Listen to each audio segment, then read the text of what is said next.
Ya, Smart Listener, 25 tahun Smart FM Network merawat asa, komitmen, konsisten, dan penuh cinta. Kali ini saya Anastasia Uli yang mendampingi perbincangan kita di hari yang spesial ini. Dan kalau berbicara mengenai hari ini, spesialnya Smart FM 25 tahun begitu ya, tentu kami ada sampai sekarang karena Anda juga setia ada bersama dengan kami. Kami ucapkan terima kasih. Kami juga mau menyapa Anda yang bisa mendengarkan kami dimanapun. Selamat sore jelang malam begitu. Masih di tengah suasana gembira perayaan HUT Smart FM Network pastinya. Kami ajak Anda untuk mendapatkan inspirasi dan pencerahan bagaimana kita bisa merawat asa. Sudah banyak sekali dari tadi pagi ya, dari jam 7 pagi waktu Indonesia Barat, narasumber Smart FM yang sudah menginspirasi kita semua. Dan kalau hari ini di jam ini kita bisa ngobrol dengan dua narasumber, yang satu programnya di pagi hari, yang satu lagi programnya di malam hari. Saya yakin itu bukan kebetulan, ketemu di tengah nih, ketemu di sore jelang malam gitu ya. Kita sapa dulu, ada Pak James Gui dan juga Bang Abrar. Selamat sore jelang malam. Selamat sore teman-teman Mbak Uli, dan selamat sore Smart Listeners. Ya. Bang Abrar, selamat sore juga. Sore juga. Pak James, biasanya kita sapanya selamat pagi begitu ya? Oh, selamat pagi ya? Udah, selamat pagi. Bang Abrar biasa sapanya selamat malam. Dan ini sudah malam. Baik, nah ini kalau berbicara mengenai Pak James Gui, tentunya Smart Listener juga sudah sangat familiar dengan program di Selasa pagi, jam 7 pagi ya Pak James ya? Yes. Berbicara mengenai programnya Smart Business Talk. Yes. Betul ya. Kalau Bang Abrar nih biasanya sama partnernya nih, duet maut. Iya. Bang Gunawan. Itu di Selasa malam, jam 8 waktu Indonesia Barat ya. Ini boleh kami juga Gunawan nggak ada berarti nggak maut lagi itu. Jadi apa dong? Nggak berdua sebabnya ya. Iya, semoga nanti tiba-tiba datang gitu ya. Iya, kadang-kadang suka begitu. Itu lucunya gitu Gunawan itu kadang-kadang. Betul. Nah ini kita juga mohon izin sama Smart FM nanti di perbincangan ini Pak James Gui hanya bisa bersama kita sampai pukul 18.30 begitu ya.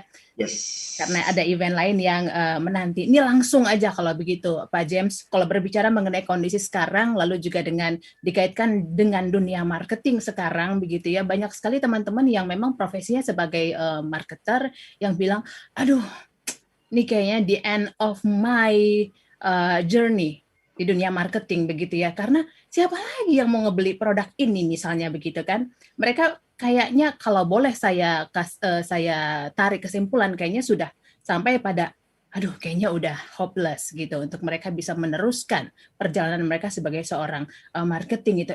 Boro-boro achieve target gitu ya. Bisa dapat customer aja udah alhamdulillah gitu kan. Achieve target ya nggak tahu lah bagaimana caranya begitu. Menurut Bapak bagaimana nih? Bapak bisa melihat kondisi ini. Apakah dengan kondisi krisis yang ada sekarang, ayolah kita sebagai marketer nggak usah pasang target tinggi-tinggi, turunin aja dulu targetnya. Apa bagaimana? Oke, thank you. Pertanyaannya menarik sekali ya. Dengan marketer saya asumsi orang sales ya, Mbak ya. Yes, yes. Ya, orang sales ya. Oke. Jadi waktu pandemik ya banyak orang bilang, waduh Pak James, COVID ini, pandemik ini buat penjualan jadi susah ya, karena ya omset turun dan sebagainya, penjualan susah. Saya bilang tergantung sih. Maksudnya tergantung apa? Tergantung. Bisa jadi penjualan memang susah karena market drop, atau bisa jadi penjualan Anda susah karena Anda jual kepada orang-orang yang sedang susah. Oke. Kalau Anda jual kepada orang-orang yang sedang susah, satu, daya belinya udah bukan hanya turun tapi merosot, ya. Kedua, prioritas untuk membeli itu turun dan selera untuk spending menurun karena penghasilannya anjlok, ya. Jadi kalau kita jual kepada orang yang justru lagi susah, ya pasti susahnya luar biasa. Tapi kalau kita lagi jualan kepada orang yang justru karena pandemik berkelimpahan order, nggak terlalu susah kok. Betul ya, jadi ada produk yang memang bisa switching semudah itu, ada produk yang tidak bisa switching semudah itu. Secara umum, consumer goods gampang sekali kita switch target market. Tapi B2B products tidak semudah itu. Kalau kita jual produk untuk misalnya kimia atau bahan baku buat pabrik dan pabriknya tidak beroperasi, dan kita menjual kepada siapa? Ya, tidak, beda dengan handphone, beda dengan kacamata, beda dengan sepatu, kan gampang sekali switch target market. Tapi kalau B2B memang tergantung industri yang kita support, kan. Ya, so itu satu ya, jeli-jelilah pilih target market yang justru sekarang dalam kondisi pandemik ini masih berjalan, masih ada penghasilan, bahkan kebanjiran order. Itu pasti gampang jual ke sana. Oke, satu. Dan kedua, dengan kondisi orang cenderung tidak mau bertatap muka kalau nggak penting-penting amat, maka orang sales harus bisa switching, harus bisa switch ke jualan lewat online. Jualan lewat online itu maksudnya benar-benar online shop atau social media, ya, lewat Instagram, lewat WhatsApp dan sebagainya, ya. Dan banyak orang sales pula bilang, saya sudah jualan, saya sudah tampilkan di Instagram, saya sudah tampilkan ke WhatsApp, tapi responsnya jelek dok kok. Nah, tunggu dulu, copywritingnya benar atau enggak? Kan ya, dan misalnya saya selalu survei ya, tanya kepada orang peserta seminar, nih, satu, Anda terima penawaran lewat teks. Kedua, Anda terima penawaran lewat gambar. Dan ketiga, Anda terima penawaran lewat video. Mana yang lebih menarik? 100% bilang lebih menarik video. Sedangkan 80% orang sales masih jualan pakai teks. Oke. Baik. Dunia sales tuh identik dengan ya lo pasti ditolak dulu lah gitu. Yes. Kalau mau nawarin produk, hampir dipastikan banyak persentasenya penolakan dulu yang muncul nih. Setuju. Gitu ya. Setuju nggak Bang Abrar? Ya tergantung kategori produknya. Iya juga. Kalau sih. kategori produk e-commerce, dia lagi booming sekarang ini. Karena semua pada belanja online gitu kan. Betul. Atau ya internet provider, ya seperti Telkom atau Telkom produk-produk seperti itu, wah itu lagi naik daun dia. Bahkan mungkin kalau produk seperti itu konsumen yang mencari begitu sekarang ya. Nah begitu sampai nolak-nolak deh. Ya, atau di dunia kesehatan untuk apa APD atau sanitizer, hand sanitizer, masker, oh itu juga bagus sekali pasarnya sekarang ini dibandingkan sebelum pandemi. Maka kalau ada produk-produk tertentu, ya dia tidak perlu memakai pendekatan saya sudah laku banget gitu ya. Tapi pendekatan produk yang lain memang apalagi kalau jasa itu sangat susah sekarang. Ya. Jasa yang tergantikan dengan teknologi kecuali dokter. Gitu ya. Kecuali dokter. Baik. Dokter teknologinya yang mensupport dokter, tapi tidak tergantikan ya, untuk analisa atau diagnosa dokter tuh nggak bisa tergantikan. Ya, kalau saya sih ya seperti itu tadi saya usul saya cuma minta penjelasan dari Pak waktu break gitu ya. Karena waktu beberapa bulan lalu saya di Wacana Bisnis saya pernah ngomong pendekatan sekarang ini nggak ada pendekatan marketing tapi sales, dan ternyata Bung James setuju dia. Iya. Bisa kita udarakan itu. Silakan, Pak James. Ya, silakan.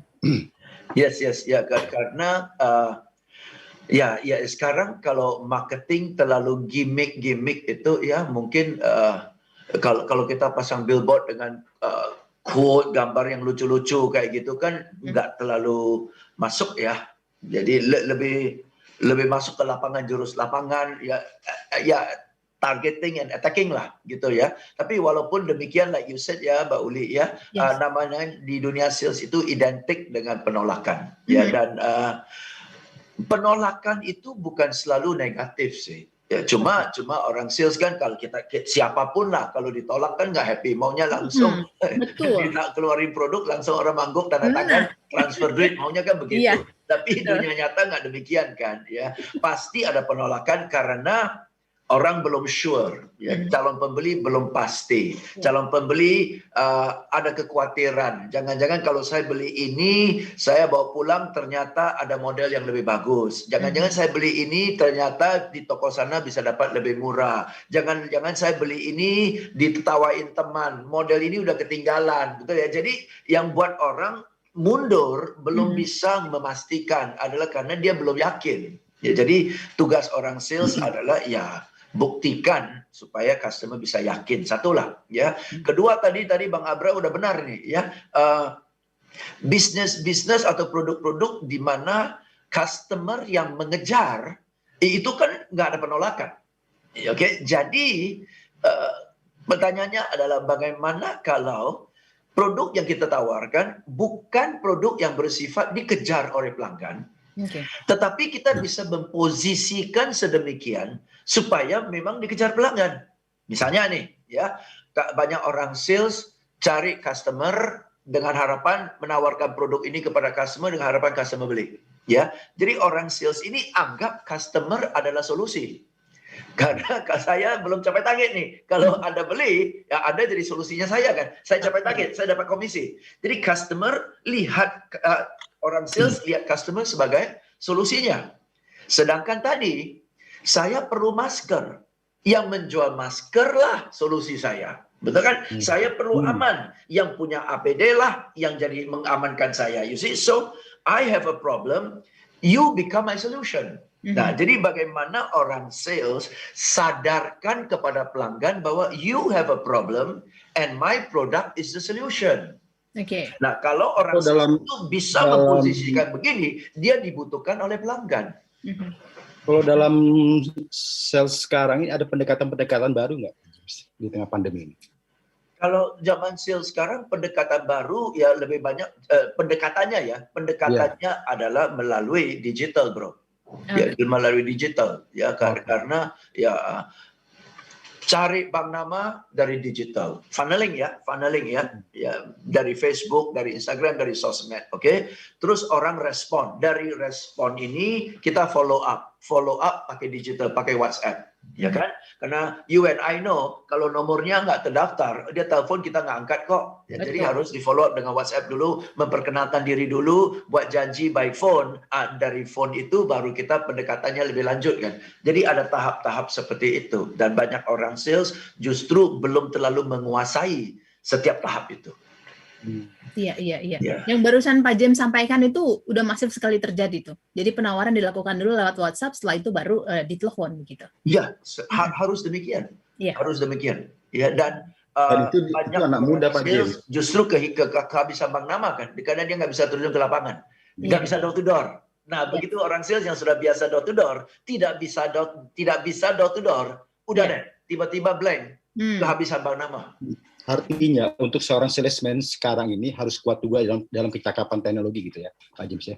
Yes, dan sebenarnya bukan hal yang baru buat mereka karena setiap orang sales sekarang lihat Instagram kok, main Instagram kok, main WhatsApp kok. Jadi main Facebook kok. Jadi bukan suruh dia pakai teknologi yang baru, teknologi yang asing, hanya dengan Instagram, Facebook dan WhatsApp and phone, video call, that's all. Cuma banyak orang sales masih belum nyaman jualan by video call. Kenapa? Betul? Nah, karena dan mereka selalu bilang kalau by phone nggak terlalu kena, saya harus lihat wajahnya, maka saya harus face to face supaya bisa dapat feel-nya. Nah, face to face itu sudah tidak memungkinkan. Yang the best alternative to face is a video call, right? But they don't want to do a video call. They are not comfortable. They are not competent at doing a video call. And they say, I need to sell face to face. Sell face to face by video call. Atau tergantung generasinya itu Pak James. Ya. Generasi. Kalau generasi anak milenial biasa deh. Iya. Kalau generasi saya itu yang agak ini dia. Jangan gitu, Bang. Apa? Jangan begitulah. Nggak, tapi kecenderungannya memang gitu. Dan masyarakat yang low trust society gitu ya sebagian besar. Tapi yang dimaksud Pak James tadi yang sudah itu masyarakat yang sudah high trust. Dengan adanya teknologi tadi ya e-commerce itu kan itu menciptakan generasi yang low high trust society. Oi, bro. Ternyata duet mautnya kembali loh. Iya nih. Sebentar lagi ada temannya dia. Hey, here we go.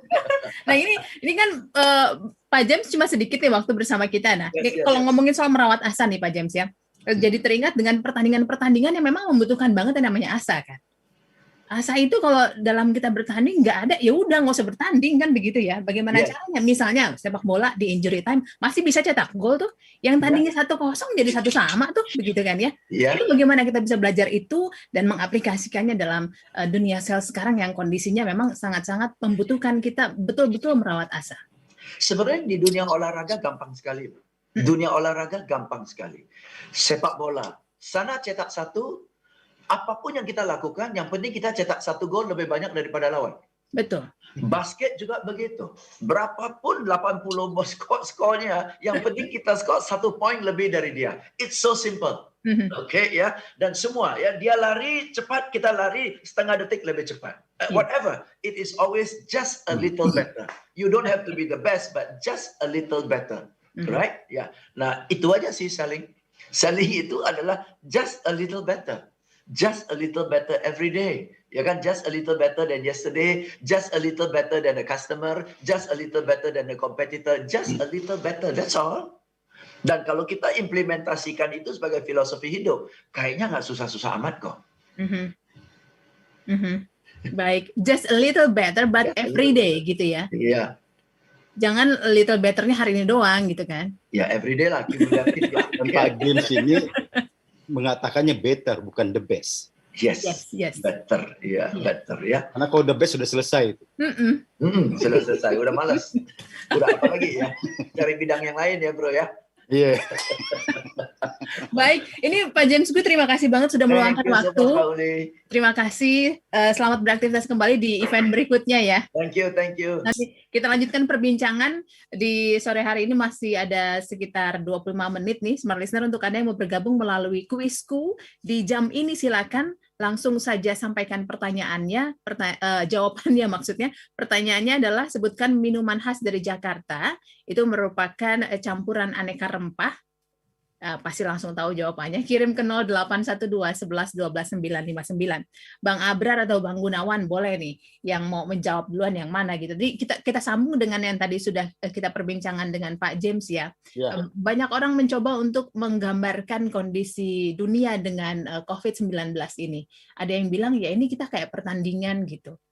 Ada yang bilang pertandingannya sangat sengit, ada yang bilang pertandingannya sebenarnya santai-santai aja sih, tergantung kita lah bagaimana gitu ya. Kalau Bang Abrar sama Bang Gunawan melihat kondisi ini dan bagaimana sekarang dunia usaha, terutama yang sekarang sedang diamati begitu, itu bagaimana sebenarnya? Betulkah ini kita sedang dalam kondisi bertanding atau sebenarnya enggak sih sebenarnya gitu?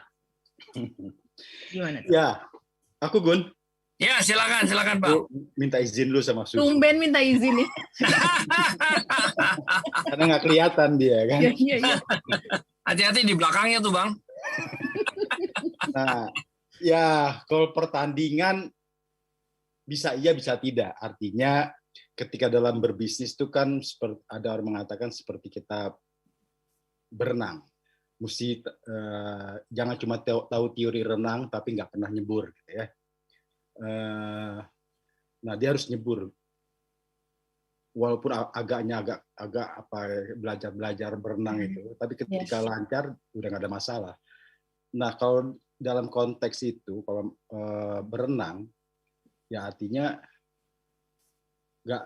bukan pertandingan maksud saya gitu kan. Yang penting dia sudah bisa berenang, dia selama ini berenang di kolam yang kecil, dia mungkin berenang di kolam besar sampai berenang di tengah lautan, mungkin begitu.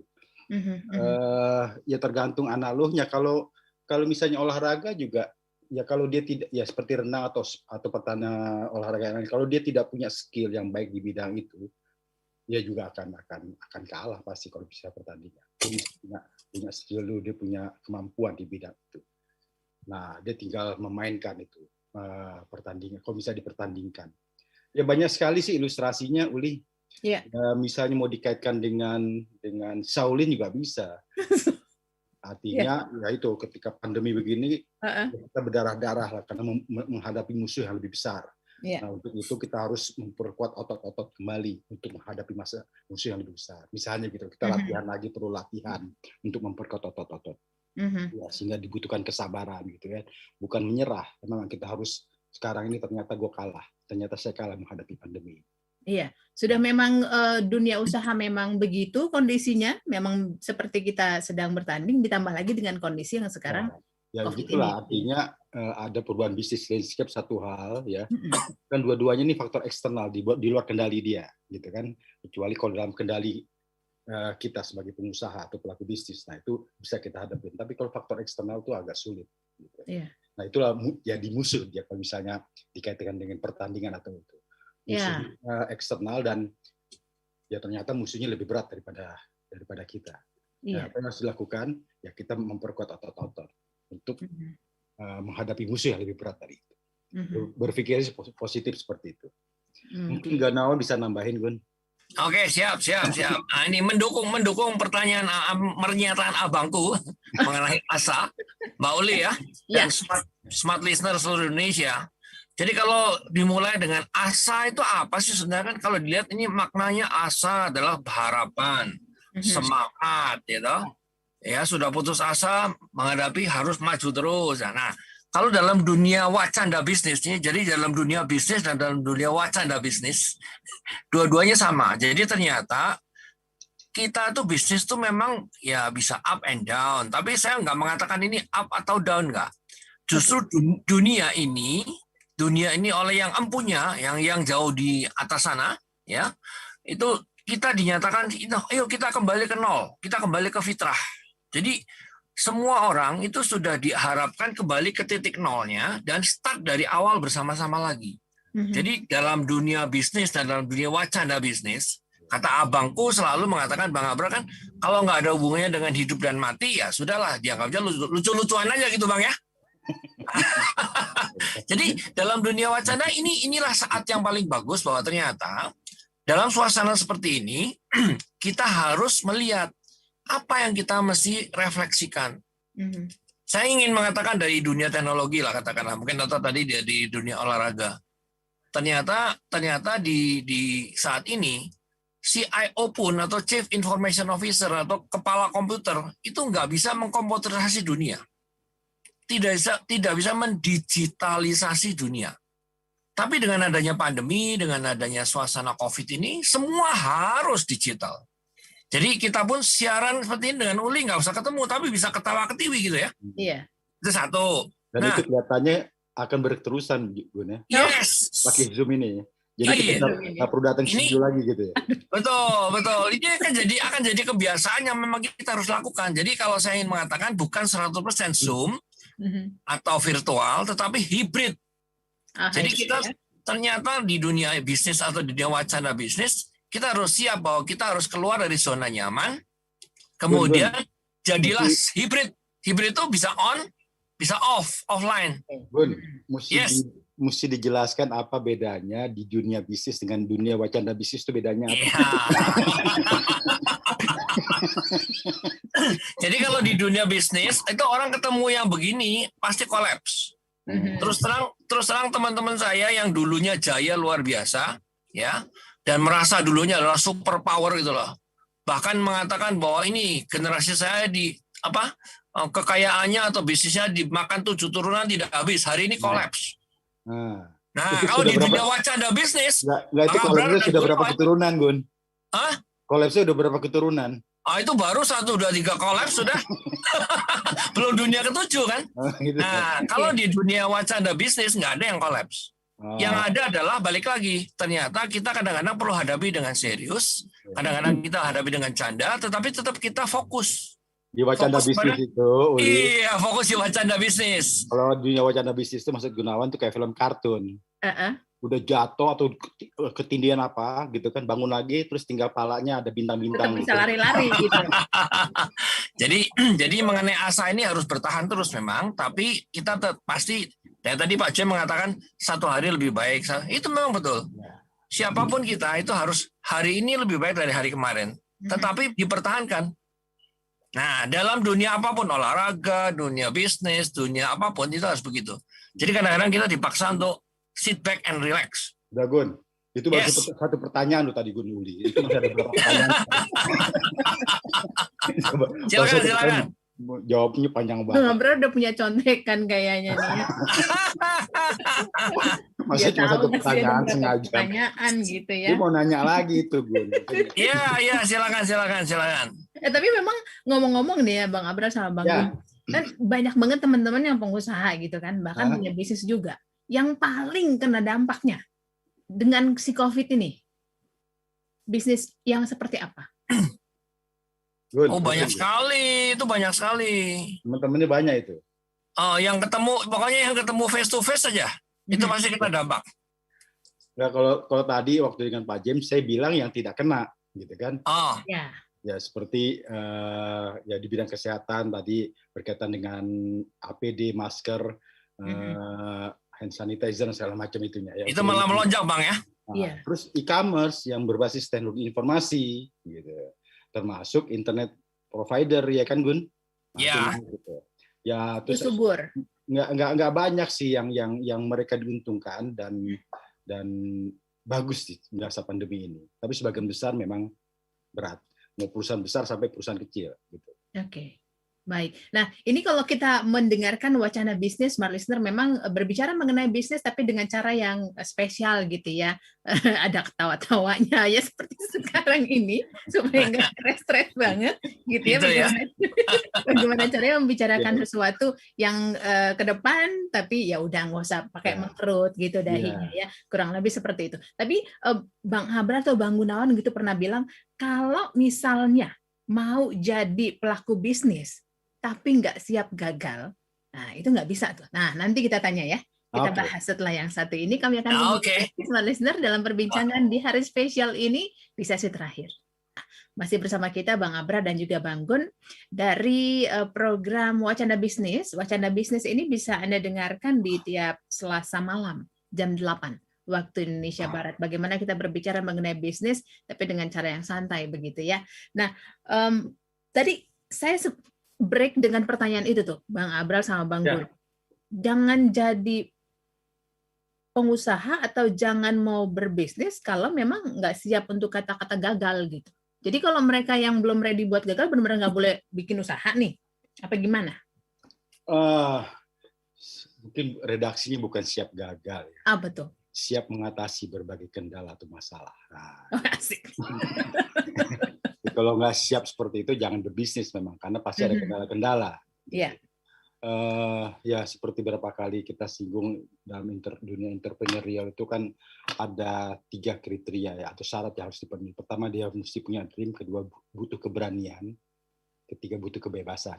Nah keberanian itulah yang siap menghadapi segala kesulitan tadi itu. Gitu ya. Rintangan apapun ya terutama faktor eksternal. Ya bisa juga internal problemnya gitu ya. Jadi kalau nggak siap menghadapi kendala seperti itu, termasuk berurusan dengan polisi misalnya atau berurusan dengan apapun, dia siap menghadapi bukan menghindar, menghadapi, siap menghadapi.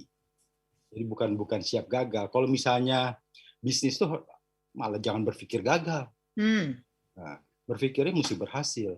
Ya seperti orang menggali untuk sumber air itu ya memang bisa gagal nggak ada airnya gitu kan, tapi jangan berhenti ya kita ingin bisnis A ternyata munculnya bisa B dengan semangat dan kerja keras. Atau ya ilustrasi yang lain ketika kita ingin membangun bisnis itu seperti kita desain petakan rumah seperti itu, kita membangun rumah. Oke, kita bangun rumah itu dengan semangat dan kerja keras kebersamaan gitu ya. Sampai rumah itu selesai terus kita hias dan kita nyaman tinggal di rumah. Yeah. Nah, berpikir begitu bukan rumah itu rubuh atau rumah itu tidak jadi. Rumah itu harus jadi. Masalah kita mulai dari satu ruangan itu hal lain lagi, terus kita tambah gitu ya. Nah, itu tahapan-tahapan yang harus dilakukan. Gun mau tambahin Gun? Oke, siap. Kita siap selalu jadi melengkapi ya. Jadi saya setuju dengan Bang Abrar. Jadi yang namanya pebisnis atau pelaku bisnis itu bukan siap gagal, tetapi siap belajar lagi. Artinya begitu kita terjun ke dunia bisnis itu seru tuh. Ada yang memang langsung terjun, take action, langsung jalan, move on, ya melangkah, kejedok sini, kejedok sana, baru belajar. Yeah. Ada yang juga sebelum melakukan bisnis pelajari dulu, cari market research, peta situasinya kayak apa. Nah, itu belajar dulu baru move. Itu harapannya lebih bagus. Tapi ternyata dalam dunia nyata sebagai pelaku bisnis nggak demikian. Bisnis itu ya belajar dari hari pertama sampai sekarang dan tidak pernah berhenti belajar. Makanya itu adalah harapan yang tidak boleh putus. Oke. Satu, yang kedua mesti percaya kayak Bang Abraham tadi kalau gali sumur itu ya pasti ketemu air nih. Di mana ininya? Nah, itu harus juga punya intuisi. Nah, intuisi jam terbang, nah itu penting ya. Jam terbang baik dari diri sendiri maupun dari teman-teman. Kayak saya banyak belajar dari Bang Abrar nih. Nah, satu yang tidak kalah lupa adalah harus juga penuh doa. Nah, nanti ayatnya apa? Nah, kita tanya Bang Abrar. Bang, supaya ayatnya bagus, ya asanya nggak putus nih, ayat yang mana, Bang? Gitu, apa tuh, Bang? Nanti di akhir kita doakan silakan, Bang. Iya. Tapi tadi kan Bang Gun bilangnya ada 2 nih.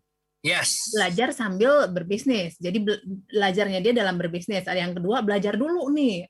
Research dulu, baru mulai usahanya. Ya, itu ada dua tipe manusia memang. Belajar terus nggak mulai bisnisnya. Ya, itu ada beberapa tipe manusia. Jadi tergantung dari karakternya. Iya. Nah, kalau itu perbedaan antara entrepreneur dengan planner itu.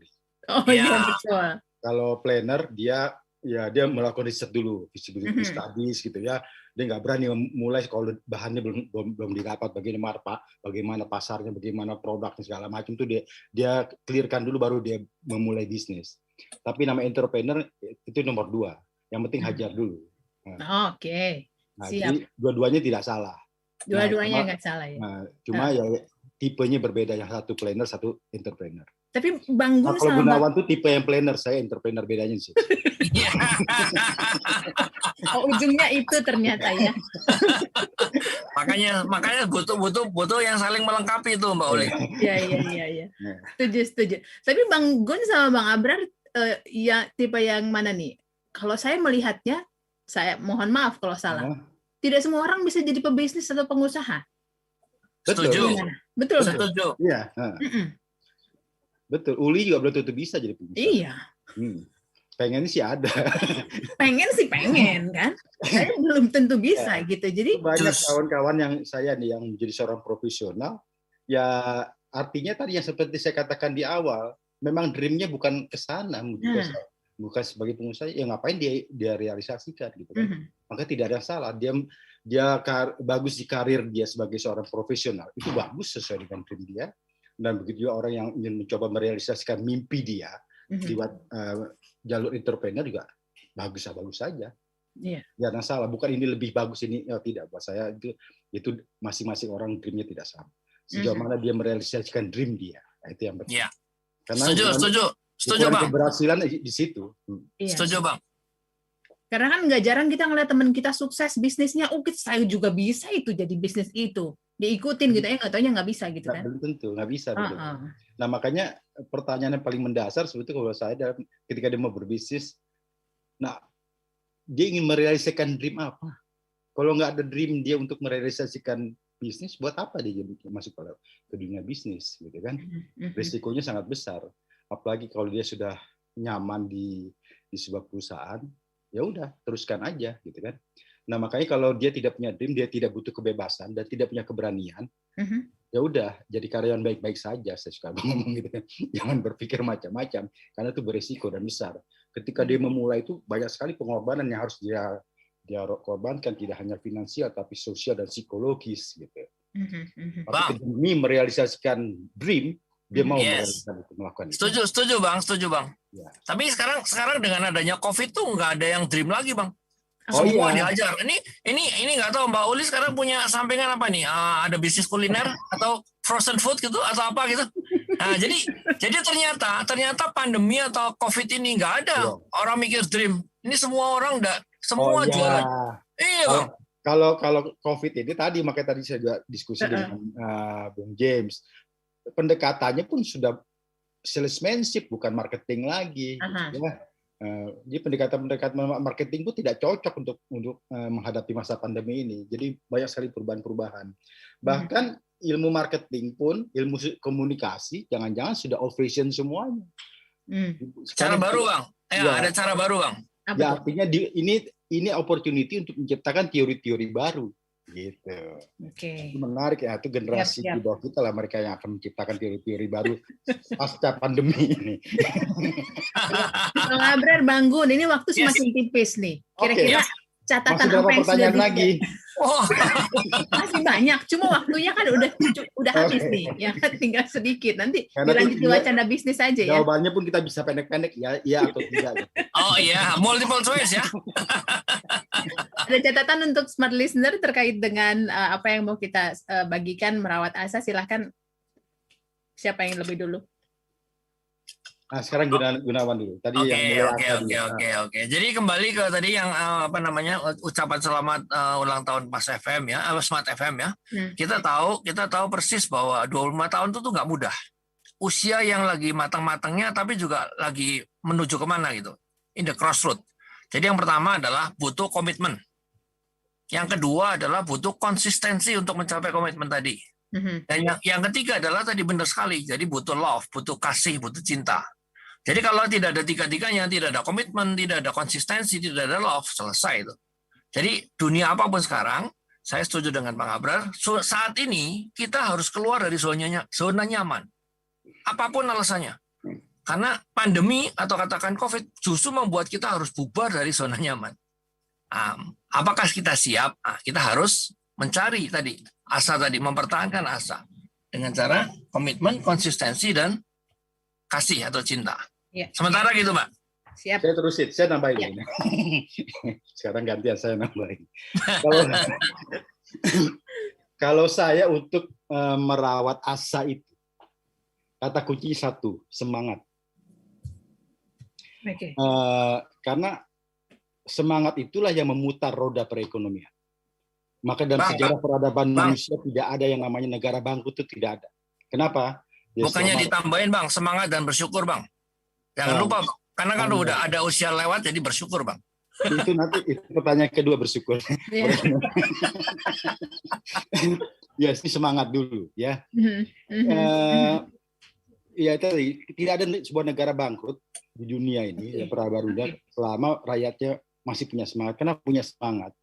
Karena dia butuh makan, butuh pendidikan, butuh minuman segala macam. Sehingga semangat itulah yang memutar roda perekonomian, gitu ya. Kalau dalam perspektif ekonomi makro mungkin orang lihat cadangan devisa, tapi dalam perspektif mikro tidak ada urusan dengan cadangan devisa. Makanya itu per hari pemutusan uang itu luar biasa, dan semangat inilah yang menggerakkan semua. Nah itu yang satu-satunya mengharap asa, merawat asa, merawat harapan kita. Siap. Situasi Bang Abra, Bang Gun. Yes. Waktunya sudah semakin tipis nih. Kita sudahi di sini boleh ya? Oh gitu ya? Oke. Nggak apa-apa. Oke. Seri berikutnya. Stop sampai di sini perbincangannya. Kita janji lanjut di Wacanda Bisnis nanti ya. Oke. Selamat buat Smart FM ya. Terima kasih. Ulang tahun ya. Yes, Smart luar biasa. Doanya terus untuk Smart FM pastinya. Amin. Sehat-sehat terus untuk kita Smart Listener. Terima kasih Anda sudah bersama kami dalam perbincangan 1 jam ini. Akan dilanjutkan lagi dengan rekan saya nanti dengan perbincangan berikutnya, Audrey. Betul ya? Dengan Audrey 1 jam ke depan akan berbincang dengan siapa? Nantikan setelah yang satu ini. 25 tahun Smart FM Network merawat asa, komitmen, konsisten, dan penuh cinta. Halo, selamat malam Smart Listeners. Semoga Anda masih betah ya untuk mendengarkan beragam inspirasi dari narasumber Smart FM yang pastinya akan memberikan wawasan baru dan juga membantu kita untuk merawat asa di tengah situasi yang mungkin cukup sulit ya kita rasakan. Dan juga Smart Listeners, di hari yang bergembira, di hari di mana Smart FM merayakan hari keulang tahun ya, ke-25 tahun. Pastinya kami juga akan berbagi hadiah spesial untuk Anda. Sebelum kita berbincang bersama narasumber kita, saya akan bagikan 2 hadiah spesial untuk Anda, semua listeners yang berpartisipasi malam hari ini dengan menjawab pertanyaan tentang legenda Betawi. Ada sebuah legenda Betawi di mana menceritakan seseorang sosok yang di mana ia suka membela kebenaran. Siapakah dia? Silakan Anda kirimkan ke 0812 11 12 959 maksud kami. Saya ulang di 0812 11 12 959 dengan format kuisku QUIZKU 25 tahun spasi nama spasi daerah spasi jawaban, sekali lagi kirim ke 0812 11 12 959. Sepertinya semua listener sudah tidak sabar ya mendengarkan inspirasi dari narasumber malam hari ini, dan saya Audrey Juwana akan memandu. Malam hari ini sudah hadir ada Pak Teguh dan juga Pak Eko, ini tim pagi ke malam. Halo, selamat malam Pak Eko, Pak Teguh. Malam Mbak Audrey. Kabar sehat ya, Pak? Selamat tahun dulu nih ya. Oke, terima kasih Pak Teguh. Kami juga sudah terima ya karangan bunga yang dikirimkan oleh Halovina. Terima kasih, kami sangat senang nih. Karangan bunganya sangat indah. Terima kasih Pak Eko, Pak Teguh. Sama-sama. Oke, dan juga malam hari ini saya nggak cantik sendiri, ada Mbak Patricia Susanto dari Jakarta Consulting Group yang merupakan narasumber dari Smart Family Business yang juga hari ini ngirimin kita kopi. Terima kasih Mbak Patricia. Halo, selamat malam. Selamat malam Audrey, selamat ulang tahun Smart FM, udah 25 tahun, cepet aja ya Mbak ya. Iya, nggak kerasa nih ya kalau misalnya anak-anak zaman now umur 25 tahun tuh udah banyak beban tuh ya, udah mungkin harapannya udah mulai redup gitu ya, karena melihat ke depan kayaknya aduh situasi makin sulit apalagi pandemi COVID-19, dan hari ini kita akan bahas juga tentang merawat asa ya dari sisi finansial dan juga pastinya bisnis, family business ini seperti apa. Mungkin kita ke Pak Eko dan Pak Teguh dulu nih ya, berbicara tentang harapan merawat asa gitu. Banyak orang berspekulasi kalau kita punya banyak uang kayaknya harapan tuh bakal mudah tumbuh ya. Ini benar nggak Pak Teguh atau Pak Eko, atau ada yang harus dikoreksi? Silakan. Siapa dulu nih? Pak Teguh dulu, saya dulu nih. Pak Eko dulu, yang senior duluan biasanya. Oke, yang senior dulu, silakan Pak Eko. Nah itu pertanyaannya, jawabannya benar sih Mbak. Ya, jadi adanya uang, adanya aset, itu kan sebetulnya mempermudah kita untuk melakukan atau mencapai apa yang kita inginkan, gitu ya. Tapi itu bukan satu-satunya, dan itu belum tentu memudahkan kita untuk mencapai sesuatu, tapi ujungnya belum tentu bahagia juga, gitu ya. Nah, jadi kita mesti kembali kepada sebetulnya uang itu definisinya apa sih ya. Nah, kalau kita di financial wisdom itu menganggap uang itu hanya alat untuk mencapai tujuan. Oke. Nah, kita tujuannya apa nih? Dan sebetulnya uang bukan satu-satunya untuk mencapai tujuan apa yang kita inginkan. Banyak loh orang yang awalnya nggak punya apa-apa, tapi akhirnya dia bisa sukses gitu ya. Jadi kan selain uang itu kita punya aset yang lain ya, terutama misalnya aset kepercayaan, aset pertemanan, ya, kemudian aset segala macam aset lah yang kita miliki. Jadi menjawab pertanyaan Mbak Audrey, benar, tetapi tidak selamanya benar. Ya, jadi artinya apa? Artinya jangan kemudian kita, kalau kita tidak memiliki aset, tidak memiliki uang itu, kemudian kita menganggap bahwa kita tidak bisa ngapa-ngapain nih gitu. Ya, jadi saya pikir mindset tentang uang ini harus kita luruskan gitu ya, bahwa uang hanya salah satu aset atau salah satu tools untuk kita bisa mencapai tujuan. Jadi jangan karena kondisi COVID sekarang ini kita nggak punya uang terus kita tidak bisa merawat asa ya. Jadi merawat asa itu unconditional sih kalau menurut saya ya. Asa itu harus tetap punya ya, dengan apapun yang kita miliki. Kita kalau tidak punya hope, tidak punya harapan, tidak punya asa, ya kita sebetulnya sudah selesai hidup kita gitu kalau seperti itu. Mungkin itu dari saya, Mbak Ola. Nanti silakan Pak Teguh, Bu Patricia bisa menambahkan. Oke, mungkin Pak Audrey itu Pak. Mungkin ke bawah vibes pagi nih Pak. Sorry, ini masih kebiasaan pagi ini. Iya, nggak apa-apa. Ini nggak cuma Pak Eko aja, banyak juga narasumber yang salah sebut ya. Yang pagi bilang selamat malam, yang malam bilang selamat pagi. Oke, sekarang kita beralih ke Pak Teguh. Apakah Pak Teguh juga setuju nih kata-kata Pak Eko bahwa uang ya memang menjadi salah satu hal yang bisa menumbuhkan harapan, tapi mungkin itu bukan satu-satunya. Silakan Pak Teguh. Ya, pendek sekali kalau kita punya orientasi bahwa untuk menumbuhkan harapan itu harus ada uang. Buktinya banyak sekali orang yang dengan background yang mungkin kurang sering dikatakan kurang beruntung, meskipun sebetulnya keberuntungan itu bukan karena kekayaan, benar nggak sih? Yang kita sebut lah, kita ikutin dulu ya, yang kurang beruntung, tapi dia punya harapan yang sedemikian tingginya. Seperti misalkan contoh ini kan, kayak film Laskar Pelangi. Itu kan sangat minim, tapi dia punya harapan yang tinggi untuk dia sampai kuliah di luar negeri, punya profesional yang tinggi segala macam, dan dia punya cita-cita yang tinggi. Sehingga untuk punya asa yang tinggi, untuk punya harapan yang tinggi, kalau hanya digantungkan sama barang yang namanya uang itu terlalu pendek sekali orientasinya. Sehingga tanpa uang pun, tanpa ekonomi yang baik pun misalkan gitu kan, harapan itu harus tetap tumbuh, asa itu harus tetap ada. Ya, berbagai situasi dan kondisi harapan harus tetap tumbuh, Smart Listeners ya. Nah, di giliran Mbak Patricia Susanto yang kasih gambaran ya. Setelah ini kita akan break sebentar untuk melanjutkan sesi ini bersama dengan Pak Teguh, Pak Eko, dan juga Mbak Patricia dalam program spesial 25 tahun Smart FM Network Merawat Asa. Be smart with Smart FM.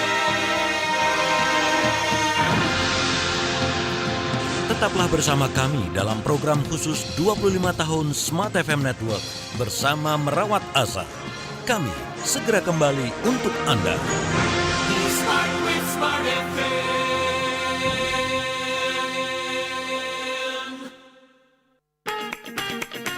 25 tahun Smart FM Network, Jakarta, Yogyakarta, Surabaya, Medan, Palembang, Pekanbaru, Banjarmasin, Balikpapan, Makassar, dan Manado. Bersama Merawat Asa.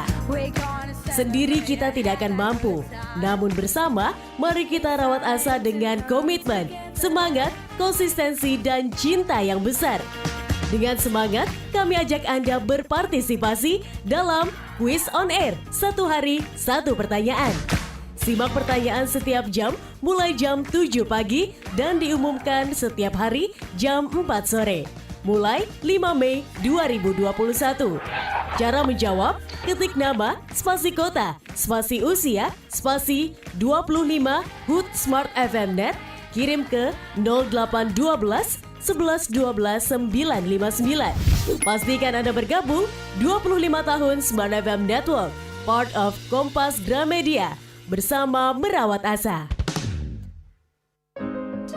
Menurut saya mah baca buku itu penting ya, soalnya dengan membaca buku tuh kita jadi tahu apa yang orang lain nggak tahu.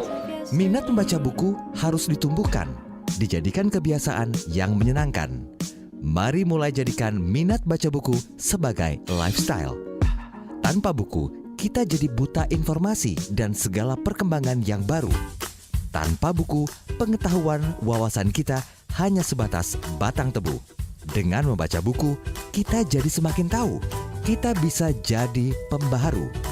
Dengan membaca buku, bangsa Indonesia bisa lebih maju. Ada 4 godaan kepemimpinan yang akhirnya menyebabkan seorang pemimpin itu dia tidak memiliki visi yang jelas.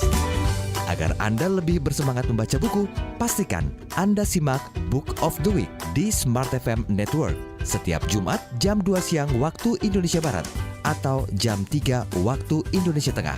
Mari baca buku agar tidak gagu ilmu. Menjadi pribadi smart itu harus, bukan hanya untuk memenangkan persaingan. Smart person juga berarti menjadi pribadi yang mampu menggunakan dan memaksimalkan teknologi untuk kemajuan di berbagai bidang tanpa kehilangan jati diri sebagai manusia. Atau justru dikendalikan kemajuan teknologi, menghabiskan berjam-jam waktu dengan teknologi tapi tak bisa mengendalikan diri. Joy of missing out adalah ketika seseorang lebih mementingkan kebutuhan dirinya sendiri dan dia tidak akan takut ketinggalan tren. Dapatkan insight bagaimana tetap menjadi manusia utuh di tengah kemajuan teknologi yang menggila. Bersama Daniel Philly, Digipreneur pembelajaran berbasis kompetensi setiap Jumat jam 8 malam waktu Indonesia Barat, disiarkan di 10 kota Smart FM, Jakarta, Surabaya, Medan, Pekanbaru, Palembang, Banjarmasin, Balikpapan, Makassar, dan Manado. Smart Digital, be smart and be human being. Sayangi dan cerdaskan anak tanpa gadget. Smart FM, Business and Inspiration.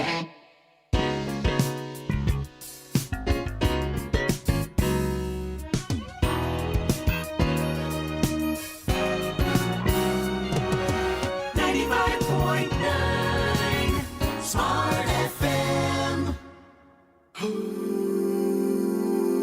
Happy birthday, Smart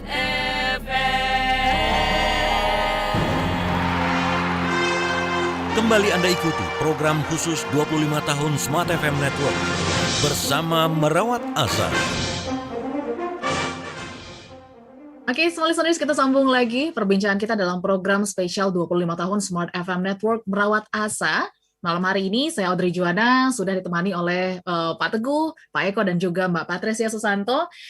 Dan kita tadi awal sudah membuka ya dengan apakah uang ini menjadi salah satu hal yang bisa menumbuhkan harapan. Kalau kita bicara tentang uang juga nih pasti berkaitan dengan bisnis nih ya Mbak Patricia Susanto ya. Dan kalau kita lihat bisnis di Indonesia juga banyak sekali ternyata yang bergerak dalam bisnis family ya atau keluarga. Nah, mungkin Mbak Patricia juga bisa nih kasih gambaran ke kita sebenarnya bagaimana catatan perusahaan keluarga di situasi krisis saat ini. Apakah karena mungkin cukup seret ya dari sisi keuangan ini juga menumpulkan harapan mereka. Silakan Mbak Patricia. Terima kasih Mbak Audrey. Sekali lagi selamat ulang tahun untuk Smart FM. Ya memang dalam situasi seperti ini kayak tadi Pak Eko dan Pak Teguh katakan jangan hanya melulu tentang uang gitu kan.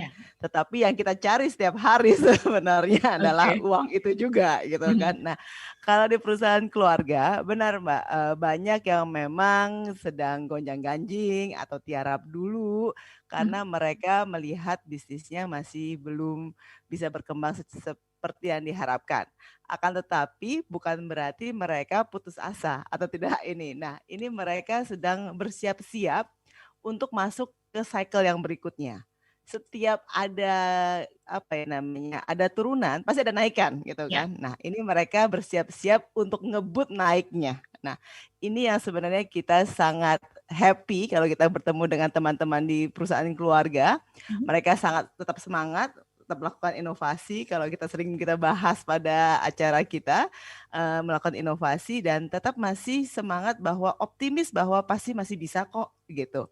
Biarpun ada yang harus dirubah, tapi mereka masih tetap semangat dalam kondisi seperti ini. Jadi tidak ada yang benar-benar putus asa. Itu enaknya di family business. Sebagai catatan juga kalau family business kan ada 2 atau 3 orang yang keluarga ya. Jadi kalau satu putus asa ya satu lagi biasanya bisa memotivasi kok. Nah, ini saling mengkomplement gitu jadinya. Oke, nah kalau misalnya tadi kan Mbak Patricia katakan ya bahwa uang ini juga bukan jadi salah satu problem dan bahkan ini banyak perusahaan family atau perusahaan keluarga ini yang sedang berjalan menanjak lagi ya kembali on track ya Mbak ya. Dan kalau kita balik lagi ke Pak Teguh dan juga Pak Eko, banyak juga nih teman-teman ya yang mungkin merasakan kondisi ekonomi yang cukup sulit nih mengambil jalan pintas ya Pak ya. Dan juga banyak yang berujung jadinya malah merugikan. Nah, ini gimana nih Pak? Apakah ini memang salah krisisnya atau mungkin karena kita yang kurang bijak juga dalam mengelola keuangan kita sebelum dari mungkin krisis yang sedang berlangsung ini? Silakan Pak Eko, Pak Teguh. Ya, sekarang Pak Teguh dulu. Oke, gantian nih ya. Silakan Pak Teguh. Mbak Audrey, jalan pintas itu ada 2. Jalan pintas menuju jurang atau tadi naikkan tadi menuju tanjakan. Jangan-jangan orang memilih jalan pintas untuk sesuatu hal yang lebih baik yang sebelumnya nggak kepikiran. Karena the power of kepepet. Nah, ini kadang-kadang jika orang bikin jalan pintas dengan inovasi-inovasi yang bagus, sehingga dia bisa menumbuhkan asa bukan pada dirinya saja, tapi juga menumbuhkan harapan kepada orang-orang di sekitar dia. Nah, sehingga kita harus pilih, boleh pakai jalan pintas, tapi jalan pintas menuju yang nanjak tadi itu, atau menuju yang suatu hal yang positif. Kadang-kadang saya juga pakai jalan pintas kalau macet ke sana ke sini, benar nggak sih? Nah, kita pun ketika ekonomi kita lagi macet sana sini, kita pakai jalan pintas yang lain deh. Kira-kira bisa lebih cepat, lebih lancar, dan lebih memberikan harapan kepada orang-orang yang kita bawa dalam gerbong perusahaan kita, dalam gerbong atau dalam sama-sama partner kita, atau bahkan sama-sama karyawan yang bersama-sama dengan kita, gitu Mbak. Oke, jadi ini mungkin semua listeners yang mendengarkan refleksi ya, Pak Teguh ya, apakah jalan pintas yang diambil menuju jurang atau mungkin menuju kesuksesan ya. Kalau dari Pak Eko, bagaimana Pak Eko? Apa ada tambahan dan juga mungkin setuju dengan pendapat Pak Teguh? Jadi memang setiap orang itu sampai sebelum dia meninggal, Mbak Audrey, kita itu selalu akan diuji. Ya, memang kadar ujiannya lain-lain. Nah, sekarang krisis ini tuh kita betul-betul diujinya bareng-bareng nih. Dan saya selalu yakin ujian itu harus dilihat dari cara kita naik kelas gitu ya. Kita kan kalau mau masuk universitas ujian dulu SMA-nya lulus apa enggak gitu. Jadi selalu ada kebaikan-kebaikan di balik setiap ujian. Nah, justru saya melihatnya sekarang ini kalau kita mau tetap merawat asa, maka kita harus melihat dari sisi positif nih, ya. Makanya sekarang nanti mungkin Bu Patricia bisa sharing ya, ada istilah yang namanya pivoting gitu ya. Kita punya bisnis A gitu ya, ketanggor nih. Apa kita mau nubruk apa namanya dinding yang sudah tidak bisa ditembus gitu ya, atau kita mau cari jalan yang lain ya. Sama kalau kita macet di jalan ya, kita suka cari jalan tikus gitu. Nah, saya pikir kemampuan untuk bisa melihat ujian-ujian ini sebagai cara untuk memperbaiki segala macam ya, tentang semangat kita, inovasi kita gitu. Jadi saya pikir bagus-bagus aja nih kita dapat ujian seperti ini gitu ya. Halo Vina pun juga ini kan kita baru memulai ya, memulai usaha dan belum lama sih dan udah kena krisis gitu. Tapi ya kita nggak boleh menyerah gitu. Kita mesti nyari apa nih yang kita bisa lakukan, karena sebetulnya kan yang namanya usaha itu atau bisnis itu kan sebetulnya solving other people problems gitu ya. Nah, dengan adanya krisis makin banyak problem sebetulnya gitu. Nah, ini kalau kita mau melihat sisi baiknya, maka sebetulnya kita ini sedang sama Tuhan ini diberikan kesempatan banyak, karena banyak orang mengalami problem gitu. Nah, tinggal kita mau menjadi bagian dari problem atau kita mau mencarikan solusi untuk problem-problem orang lain. Nah, saya pikir disitulah kita mungkin bareng-bareng dengan Smart FM gitu ya, untuk terus jangan pernah kehilangan harapan, jangan pernah kehilangan asa. Dan harus yakin betul bahwa kalau kita mau ikhtiar pasti dikasih jalan kok sama Tuhan. Oke. Nah, memang ya kita yakini juga Pak Teguh, Pak Eko, dan juga Mbak Patricia, kita sedang dalam ujian. Dan tadi juga seperti yang fakta dikatakan Mbak Patricia, ini sudah banyak ya perusahaan family yang sudah mulai kembali lagi untuk menanjak lagi ya, untuk stay on track lagi. Nah, kira-kira untuk perusahaan-perusahaan yang mungkin juga masih nih ya, Mbak Patricia masih juga berusaha merangkak ke atas, apa sih persiapannya supaya juga ketika naik itu gasnya tuh pol gitu Mbak Patrice. Jadi ketika naik juga bisa tetap survive gitu. Silakan.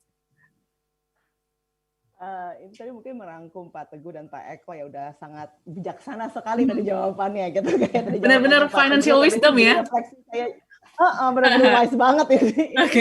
Two wise men gitu kan. Nah, kalau saya melihatnya gitu juga menjadi refleksi dari jawabannya Pak Teguh bahwa kita itu mengambil jalan pintas yang seperti apa, yang positif atau hanya menggali lubang dan menanjak sementara terus nanti terjun bebas, gitu kan. Nah, itu yang kita bahasa kerennya adalah risk management lah kita bilang gitu, karena kita mengukur resiko yang kita bisa terima. Tetapi sebenarnya kalau tadi power of kepepet ini sebenarnya luar biasa, karena kita tadi yang Pak Eko katakan juga adalah pivoting. Perusahaan-perusahaan family business saat ini banyak yang masuk ke bisnis baru, tetapi menggunakan kekuatan yang ada saat ini. Kekuatannya bukan uang ya, kekuatannya bisa tadi dari networking, dari kemampuan yang dimiliki, technical dan lain sebagainya, itu yang digunakan. Ini yang saya melihat menjadi bagus untuk kita. Karena nanti kalau kita melihat family business di Jepang nih Mbak ya, kalau family business itu kiblatnya biasanya ke Jepang, karena perusahaannya paling lama ada di Jepang. Saya pernah ketemu dengan salah satu perusahaan Jepang, mereka itu mulai sebelum di tahun 1800 berapa lah, gitu. 1800 berapa, jualan tenda pramuka. Sekarang mereka supply ke Uniqlo untuk kain yang erisem. Karena ternyata kemampuan mereka adalah teknologi kain. Jadinya dari jualan tenda, jadi sekarang mensuplai kepada Uniqlo yang kita suka pakai lah, yang enak gitu kan, kayaknya adem. Nah, itu kan jauh sekali ya bedanya. Tetapi mereka tadi itu dengan kepepet, dengan krisis World War I, World War II, dan lain sebagainya, krisis-krisis berikutnya, itu mereka bisa terus dan tetap masih berjaya saja. Tetapi memang pivoting dari bisnis, tetapi sesuai dengan core bisnisnya yang masih mereka memang kekuatannya ada di situ. Oke ya, jadi nggak berfokus kepada uang saja, tapi juga peluang di sekitar tuh harus langsung dilihat dan dimakan gitu ya. Oke, nanti langsung mungkin sigap gitu kan kerjanya. langsung siap ya. Oke. Nah, nanti mungkin Pak Teguh, Pak Eko juga boleh bantu. Sebenarnya kita ini melihat uang tuh harusnya seperti apa ya? Apakah memang sesuatu yang harus dikejar terus? Apakah sesuatu yang memang utama dalam hidup atau seperti apa? Bukan tidak mungkin, smart listeners, di tengah pandemi COVID-19 ataupun krisis yang sedang kita lalui bersama ini, kita tidak bisa menumbuhkan harapan, terlebih juga mungkin mengelola keuangan dengan bijak dan juga pastinya usaha, bisnis, dan juga karir kita ya. Dan tadi sudah banyak sekali kita berbincang, sudah 2 sesi bersama dengan Pak Teguh, Pak Eko, dan juga Mbak Patricia Susanto, small listeners. Tapi yang menarik ya, yang dikatakan oleh ketiga narasumber favorit ini, bahwa uang itu ternyata bukan segalanya ya untuk menjadi seseorang yang sukses gitu. Tapi sebenarnya bagaimana kita melihat atau menganggap sosok uang ini supaya kita juga bisa bijak menggunakan untuk menumbuhkan harapan kita juga di kemudian hari. Mungkin boleh Pak Eko dulu bantu kita untuk memahami sebenarnya konsep uang seperti apa. Silakan Pak Eko.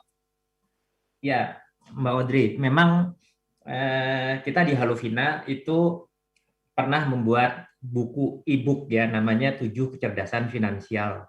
Okay. Nah, kecerdasan pertama tentang finansial itu justru adalah bagaimana kita membuat tujuan hidup kita supaya kita itu punya arah dalam kehidupan. Jadi yang paling penting itu adalah bagaimana kita memiliki mimpi, memiliki berbagai keinginan yang sebetulnya memang tidak bisa lepas dari masalah keuangan. Karena saya melihat uang itu mungkin sebagai bensin gitu ya.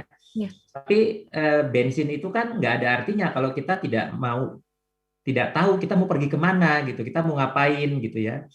Nah, jadi kita menganggap bahwa kita juga harus memiliki pandangan uang dari sisi spiritual. Itu salah satu kesadaran atau kecerdasan di dalam finansial adalah bagaimana kita sadar tentang makna uang gitu. Nah, jadi kalau kita bisa memisahkan antara tujuan dengan cara mencapai tujuan, saya rasa mungkin kita akan lebih bijak ya memandang uang. Karena yang kita lihat juga di Indonesia kan agak mengherankan ya, orang sudah punya jabatan tinggi, kaya raya gitu, kok masih korupsi gitu ya. Nah, ini kan menjadi salah satu pertanyaan gitu. Sebetulnya mereka melihat uang itu sebagai apa? Sebagai tujuan atau sebagai cara untuk mencapai tujuan. Nah, itu yang sedang coba kita kampanyekan ya, bagaimana kita kembali kepada track yang seharusnya lah ya, bahwa kita melihat uang itu bukan sebagai tujuan tetapi sebagai cara atau alat untuk mencapai tujuan. Saya rasa itu yang mungkin kita perlu coba kampanyekan terus ya, Mbak Audrey ya, sehingga kita bisa lebih mengajak banyak orang untuk lebih bijak dalam melihat uang dari sisi yang lebih benar gitu. Oke, jadi uang adalah sebuah cara ya, small listeners, bukan sebuah kendaraan untuk mencapai tujuan. Oke, kalau dari Pak Teguh mungkin punya perspektif berbeda, silakan Pak Teguh. Masih di mute Pak Teguh, silakan di-unmute terlebih dahulu. Oke. Ya, saya Teguh. Saya ingin meneguhkan apa yang disampaikan oleh Pak Eko nih. Oke, silakan. Sebenarnya di awal tadi, ketika awal-awal siaran tadi, kalau smart listener mendengarkan, Pak Eko mengatakan bahwa jadikan uang sebagai tools, sebagai alat untuk mencapai tujuan. Tujuan kita misalkan apa ya? Yang paling simpel adalah kita bahagia dan membahagiakan orang lain. Lalu bagaimana dengan kita tiap hari mencari uang? Iya, kita mencari tools-tools itu karena uang yang banyak itu akan manfaatnya, value added-nya akan semakin besar ketika di tangan orang-orang yang baik. Benar nggak? Ketika uang yang banyak di tangan, sebagai tools ini dipegang, kayak senjata lah, dipegang oleh orang yang baik, jadi pertahanan, dipegang oleh orang yang jahat, jadi penjajahan, kan gitu. Nah, uang pun demikian. Harus kita kejar. Kalau memang Anda orang baik, Anda memang punya tujuan yang baik, bahagia dan membahagiakan orang-orang di sekitar Anda. Sehingga dengan menjadikan uang sebagai tools, untuk tujuan hidup Anda, untuk bahagianya Anda, keluarga Anda, dan juga orang-orang sekitar Anda, maka kejar sebanyak-banyaknya dengan tujuan yang mulia tadi. Jadikan itu sebagai tools. Itu, Mbak. Oke, ini benar-benar meneguhkan ya semua listeners kata-kata dari Pak Eko bahwa uang adalah sebuah tools untuk Anda mencapai tujuan hidup. Nah, Mbak Patricia, mungkin boleh lagi bagikan ya gambaran di family business, kan banyak juga ya dari kita yang mendapatkan salary yang cukup besar. Apakah ini berpengaruh juga kepada produktivitas atau justru value nilai-nilai ataupun kemampuan kita lah yang justru mungkin menambah keproduktivitasan kita itu? Apakah uang atau mungkin lebih ke value diri kita? Silakan. Nah, ini yang mungkin saya harus sedikit berseberangan dengan bapak-bapak ini nih. Oke, silakan. Karena kalau di perusahaan keluarga, kadang-kadang hobinya itu adalah memang mencari uang. Ya, bukan masalah value-nya, tapi memang hobi. Dikumpulin aja, apakah nanti untuk berbuat kebaikan, semoga ya untuk berbuat kebaikan, membuka lapangan kerja baru dan lain sebagainya. Tapi kalau di perusahaan keluarga, salah satu value yang kita sering temukan adalah entrepreneurship. Entrepreneurship itu pastinya ujung-ujungnya mau carinya uang. Jadinya itu sebagai tujuan dan juga cara gitu kan. Nah, ini adalah pemersatu juga. Kalau dari kita melihat ya itu salah satu memang hobi. Ini kan hobinya memang kerja dan memang senang cari uang. Jadi bisa berkreativitas kemana aja karena memang ada motivasinya tadi itu mengumpulkan uang. Tapi tujuannya nanti entahkah mereka sumbangkan buat yayasan dan lain sebagainya itu nanti malahan. Tetapi memang bensinnya ada di situ. Jadi ini mungkin agak berseberangan dengan bapak-bapak tadi kan yang sangat tulus tadi ini kan. Yang ini kita agak kapitalis gitu. Sebenarnya nggak berseberangan kok Mbak Petris. Nggak berseberangan sama. Uang yang banyak nggak berseberangan. Ya. Karena yang ingin bahagia ya. Satu itu adalah membuat bahagia. Ya. Dan kebetulan kan kami Jakarta Consulting Group juga sedang bekerja sama dengan Halovina untuk membuat survei kecerdasan finansial. Oke. Nah, ini kita belum tutup, kita masih berjalan sampai sekarang udah sekitar 1000-an lebih ya Pak ya. Nah, betul. Ini cukup membahagiakan hasilnya karena ternyata banyak sekali anak generasi saat ini yang masih mensupport orang tuanya. Berarti mereka salah satu tujuan mereka bekerja adalah untuk mensupport keluarga dan juga orang tua dan keluarga besarnya. Jadi memang tujuannya cukup mulia gitu kan untuk menyenangkan orang-orang sekitarnya. Jadi kalau kita melihat di sini apakah gaji besar, gaji kecil itu sebenarnya nggak masalah. Bagaimana kita memprioritasasikan dan bagaimana kita membagi tadi itu coupling-couplingnya nih taruh di mana nih uang-uang kita ini. Nah, ini yang sebenarnya menjadi tujuan dari hasil research kita nantinya. Apakah sudah sesuai atau belum? Jangan sampai juga nanti anak-anak harus bekerja karena memang orang tuanya tidak punya dana pensiun gitu kan. Nah, itu kan jadinya kebalik nih gitu. Oke. Ini kira-kira hasil penelitiannya sudah bisa dibagikan ini kira-kira kapan nih Pak Eko, Pak Teguh atau mungkin Mbak Patricia supaya kita juga bisa mempunyai gambaran lah untuk generasi-generasi milenial zaman now. Ya kita masih jalan terus Mbak Audrey sama Jakarta Consulting Group ya. Mudah-mudahan rencananya sampai akhir Mei gitu ya bisa mengumpulkan datanya. Memang yang sekarang itu cukup menarik sih. Ada beberapa hal yang di luar dugaan juga ya, Bu Patricia ya. Cuman memang yang kita kumpulkan ternyata respondennya itu masih dominasi oleh mereka dengan pendidikan S1. Ya, padahal kalau kita lihat angkatan kerja kita kan tidak seperti itu gitu ya. Jadi nanti kita mesti lebih teliti lagi nanti menganalisanya gitu ya. Kira-kira begitu. Nanti ada waktunya lah kita share di Smart FM. Pastinya dong, harus sih ya. Nanti kita mungkin akan berbagi di Smart Financial Wisdom ya di pagi hari, di Rabu Smart Listeners, atau mungkin di Smart Family Business di jam 6 sore ya di hari Selasa. Kurang lebih 10 menit lagi ya waktu saya berbincang bersama Pak Teguh, Pak Eko, Mbak Patricia yang pastinya seru sekali ya membicarakan tentang keuangan dan juga family business. Ternyata sangat berkaitan dan ini bicara tentang Halovina dan juga Jakarta Consulting Group ini juga juga mereka sedang berkolaborasi menghasilkan riset yang semoga bisa membantu juga ya memberikan gambaran terhadap keuangan pastinya masyarakat Indonesia.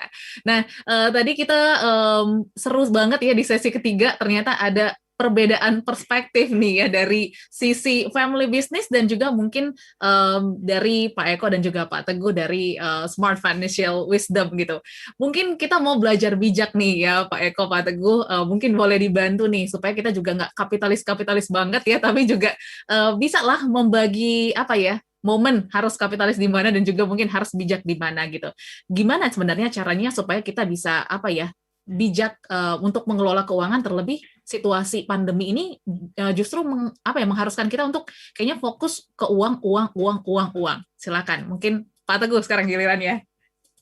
Baik, yang pertama kita bikin skala prioritas. Mana yang urgent and important itu yang harus difokuskan. Gitu kan. Udah important dan urgent. Karena mungkin kalau kondisi biasa yang important yang harus didulukan. Ya, but not urgent nggak apa-apa, harus diduluin. Tapi dengan kondisi yang krisis ini maka important dan urgent harus didahulukan. Fokus di situ. Apa itu important dan urgent? Adalah kebutuhan dasar kita. Kebutuhan dasar itu yang harus kita penuhi. Kalau itu udah aman, baru ke yang sifatnya important but not urgent. Untuk lebih ke pengembangan, yang strategis, yang ini skala prioritas yang berikutnya. Tentu yang sifatnya luxurious, yang sifatnya tidak, bahkan not urgent, not important gitu misalkan gitu ya, mungkin bisa ditunda dulu. Kecuali, ini tentu rekomendasinya berbeda, kecuali bagi orang-orang yang memiliki aset liquid yang cukup besar. It's time to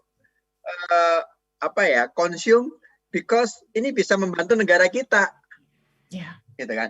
Jadi orang-orang yang ini jangan terlalu ini juga, apalagi kalau nggak punya tujuan jangka panjang yang memang ingin dicapai, ini udah likuiditasnya udah cukup baik gitu ya, dan punya aset yang cukup besar, ya konsumsikan, terutama konsumsi untuk produk-produk dalam negeri, konsumsi untuk orang-orang yang benar-benar bekerja, yang hari itu makan, hari itu dapat uang, hari itu makan gitu ya. Nah ini supaya ekonomi ini berputar, karena datanya 6.600 triliun itu DPK perbankan di Indonesia, bisa Anda bayangin. Itu hanya ada di deposito, tabungan, giro. Itu angkanya konsisten dari bulan ke bulan, dari tahun ke tahun, karena kita bisa baca itu tiap bulan reportnya dari LPS gitu kan. Kok malah meningkat ya jumlah DPK kita ini. Dan yang menyedihkan adalah jumlah DPK meningkat itu gini, rasionya tuh kelihatan lebar banget, artinya ketimpangannya tuh lebar banget. Dengan nominal yang cukup besar itu udah mendekati 50%. Itu dikuasai oleh 0,03% rekening doang. Gitu kan? Jadi 0,03% rekening menguasai hampir 50% nominal. Artinya hampir 3.000 triliun lebih.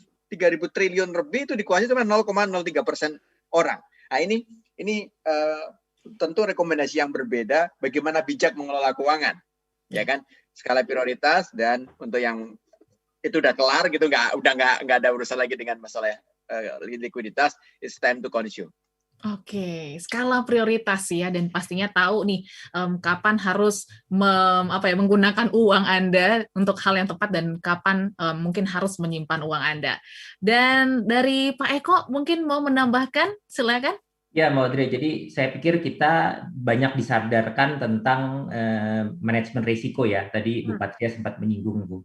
Ya. Jadi gampangnya beginilah, buat banyak orang, individu terutama ya, ternyata banyak banget yang belum punya dana darurat. Itu yang paling menjadi pelajaran ya, kalau menurut saya. Dan itu kita lihat di dalam survei kita itu kelihatan ya, masih banyak orang yang belum memiliki dana darurat.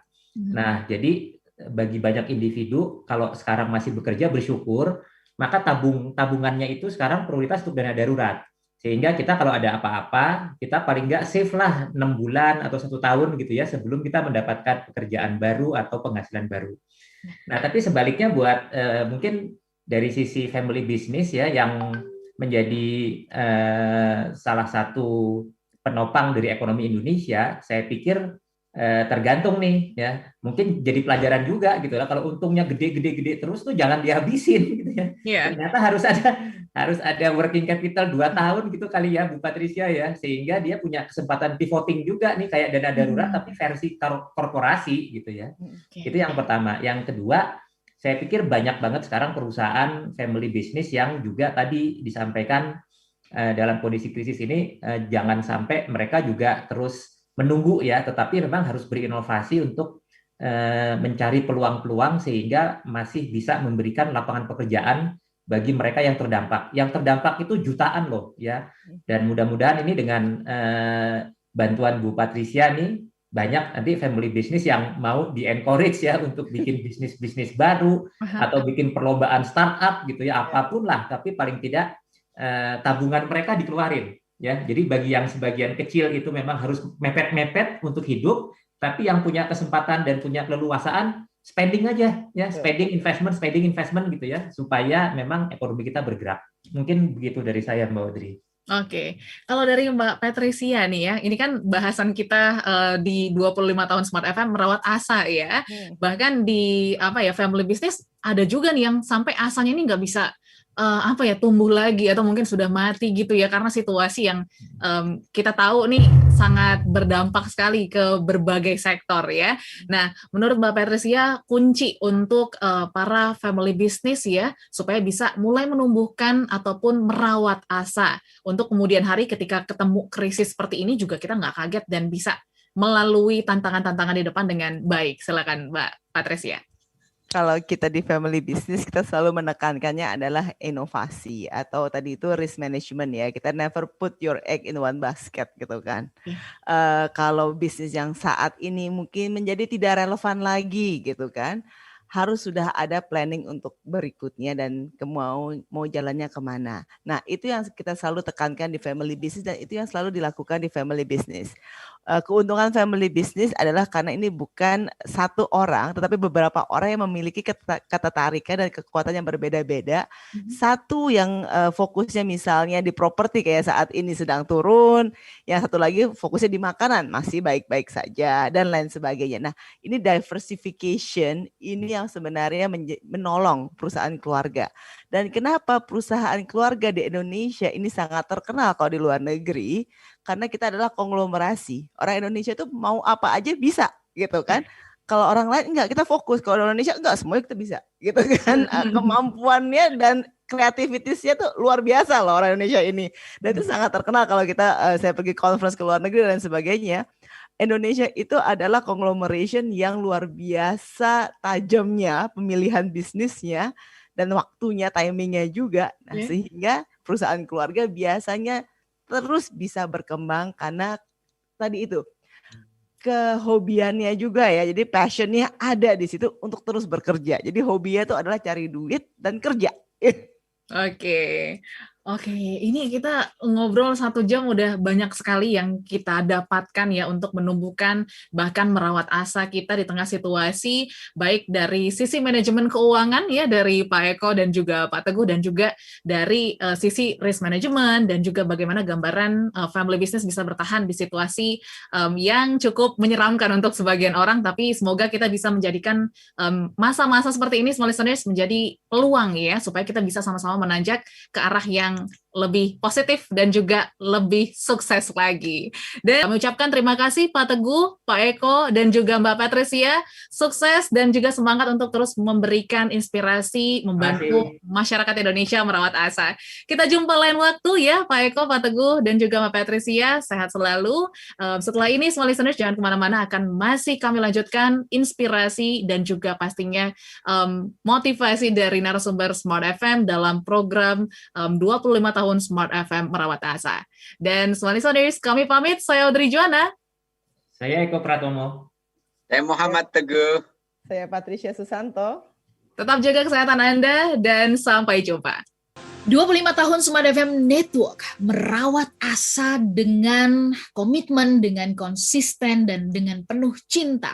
Dan dalam suasana kegembiraan ya yang kami rayakan sepanjang pagi, kita berbagi dengan seluruh narasumber Smart FM yang biasa bersiaran di malam hari, kami hadirkan di pagi hari, dan yang dari pagi hari kita ajak bersiaran di malam hari supaya semua kebagian inspirasi bagaimana merawat asa. Malam hari ini akan ada 2 narasumber keren kita yang akan menginspirasi kita. Ada Pak Tung Desem Waringin. Salam dahsyat malam hari ini Pak Tung. Salam Mbahnya dahsyat. Salam Mbahnya dahsyat. Dan kemudian kita sambil menantikan Mas Gunadi Wijaya ya yang akan segera bergabung juga melalui ruang Zoom. Dan kalau Anda ingin ikut berbincang, menyimak perbincangan kami, bisa juga Anda bersama-sama dengan kami di YouTube channel Smart FM ya. Oke, kita langsung saja ya berbincang malam hari ini. Ada Patung dan juga Mas Gunadi Wijaya sudah bergabung. Selamat malam Mas Gun. Malam Maula, malam Patung. Okay. Malam Pak Gun, malam yang dahsyat, penuh semangat. Semangat, Pak. Selamat. Baik, Patung dari pagi tadi udah banyak banget inspirasi-inspirasi yang diberikan dalam hal merawat asa. Ini sering nih ya, Patung, kita melihat dan juga dalam kondisi yang seperti ini nih banyak pelaku-pelaku bisnis yang ketika sudah gagal gitu ya dan kemudian bercerita, kayaknya cerita gagalnya itu penuh dengan dramatis banget gitu loh. Kayaknya kalau mewakili dunia perfilman itu mungkin jadi pemenang Oscar begitu ya. Nah, saking kayaknya sakit banget itu ya hasil dari kegagalan itu.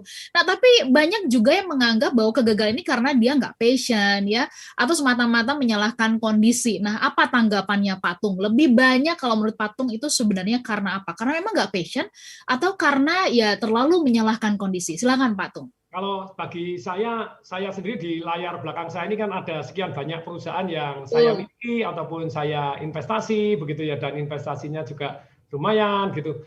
Dan saya sendiri selain di belakang-belakang ini sebetulnya saya sudah pernah menutup, menggeletakkan, maksudnya menggeletakkan itu sudah tidak ngurusin lagi karmumbuh gitu ya, sudah tamat riwayat begitu ya, ataupun menjual itu 25 perusahaan. Termasuk Smart FM.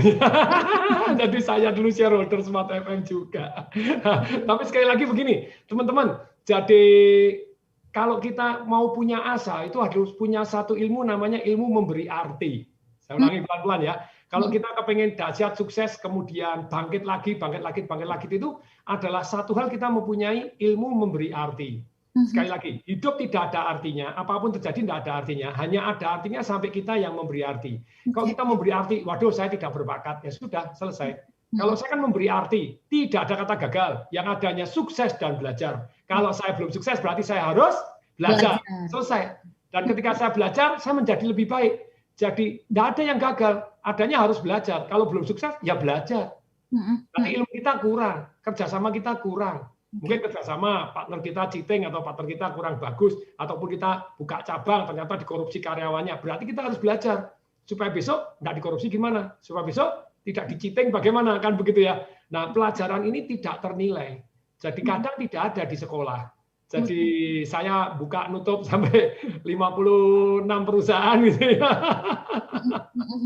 Nah, Patung, tapi kan gini, kalau misalkan yang nutup atau yang usahanya bangkrut dan sebagainya kan mengatakan, ya Patung enak ngomongnya begitu, modalnya banyak lah saya, gitu ya. Amin, gitu ya. Nah, saya ini aja boleh dikasih sama pemerintah ya untuk mengembangkan usaha, tapi ya gagal lagi gitu kan, dan akhirnya seperti meromantisme kesulitan dan kegagalan itu. Bagaimana tuh Patung?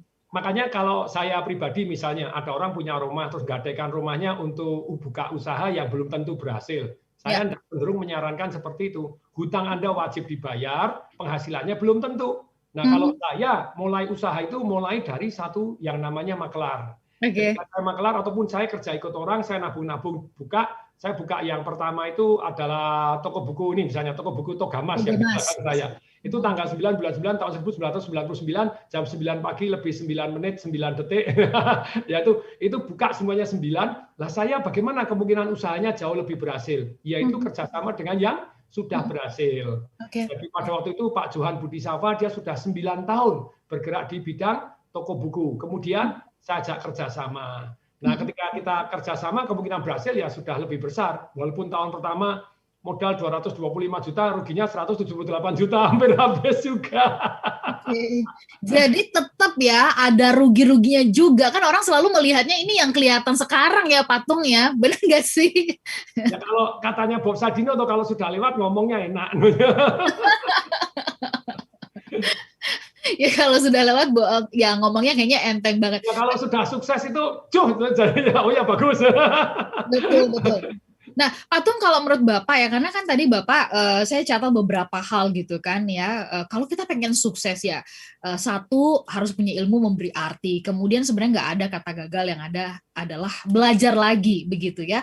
Terus kemudian tadi Bapak mengatakan nih, kalau kita mau sukses ya, kita belajar dong dari orang yang sudah lebih dulu sukses. Apakah ini yang kalau saya ingat ya, Patung kan sering mengatakan ini kan law of attraction, ada hukum law of attraction. Kemudian juga ada energi attract alike gitu ya. Jadi kalau kita berada di lingkungan yang positif, kita pasti juga akan menarik. Kebalikan nih, kalau kita ada di lingkungan yang semua mengatakan itu kayaknya nggak mungkin deh Patung gitu ya, udah kita akan ikutan. Apakah itu di dalam hal inilah makanya Patung tadi memberikan testimoninya dia kerjasama lah dengan orang yang sudah lebih dahulu berhasil begitu Patung. Nah, kalau Anda kerjasama, kemungkinan Anda berhasil jauh lebih besar dari mulai sendiri. Setelah saya berhasil 1, 2, 3 mulai tahu polanya, mulai buka sendiri.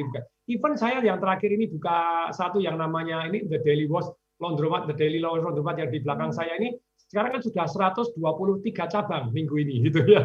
Kemarin baru sama Mbak Ola ngomong, Pak kemarin kan baru 120. Iya. Udah nambah lagi ya. Nambah lagi. Nah, kok seperti itu? Itu pun saya kerjasama dengan Pak Lianto yang sudah 9 tahun juga di bidang laundry, cuma beliaunya 9 cabang. Kemudian dengan saya, karena saya punya visi dan mempunyai sistem, dan saya boleh ambil keputusan 51%, nah kita geber. Kita geber dari jualan, hanya jualan mesin, kita membuka cabang, kita membuat sistem pelayanan yang bagus, dahsyat luar biasa. Nah, kalau mau kita bilang, bagaimana kita bisa attract orang-orang yang seperti itu? Misal, contoh gampang, Pak, kalau saya cuma 3 aja, Anda think differently, feel differently, act differently.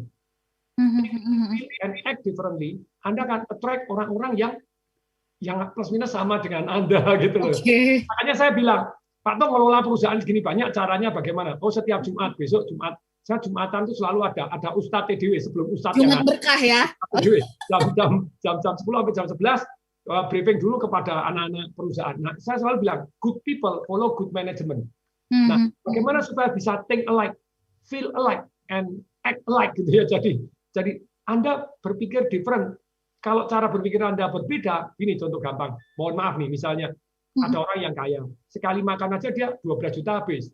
Beli durian satu, musangking satu, 8 juta, 7 juta, enggak masalah bagi dia. Nah, orang yang gajinya 3 juta, begitu bergaul, apakah kita harus ikut-ikutan belanja seperti itu? Salah. No. Anda ikutin cara berpikirnya dia pada waktu dia sebelum kaya, bukan sesudah kaya, begitu loh ya. Jadi before banyak orang kan kepengen tampak kaya. Semua kan katanya Pak Tung harus think dengan sama dia. No, think before dia kaya itu seperti apa? No. Dia sadis, sabar dan disiplin. 5 duit digulungkan, enggak mewah-mewahan terlebih dahulu. Jangan tampak kaya duluan.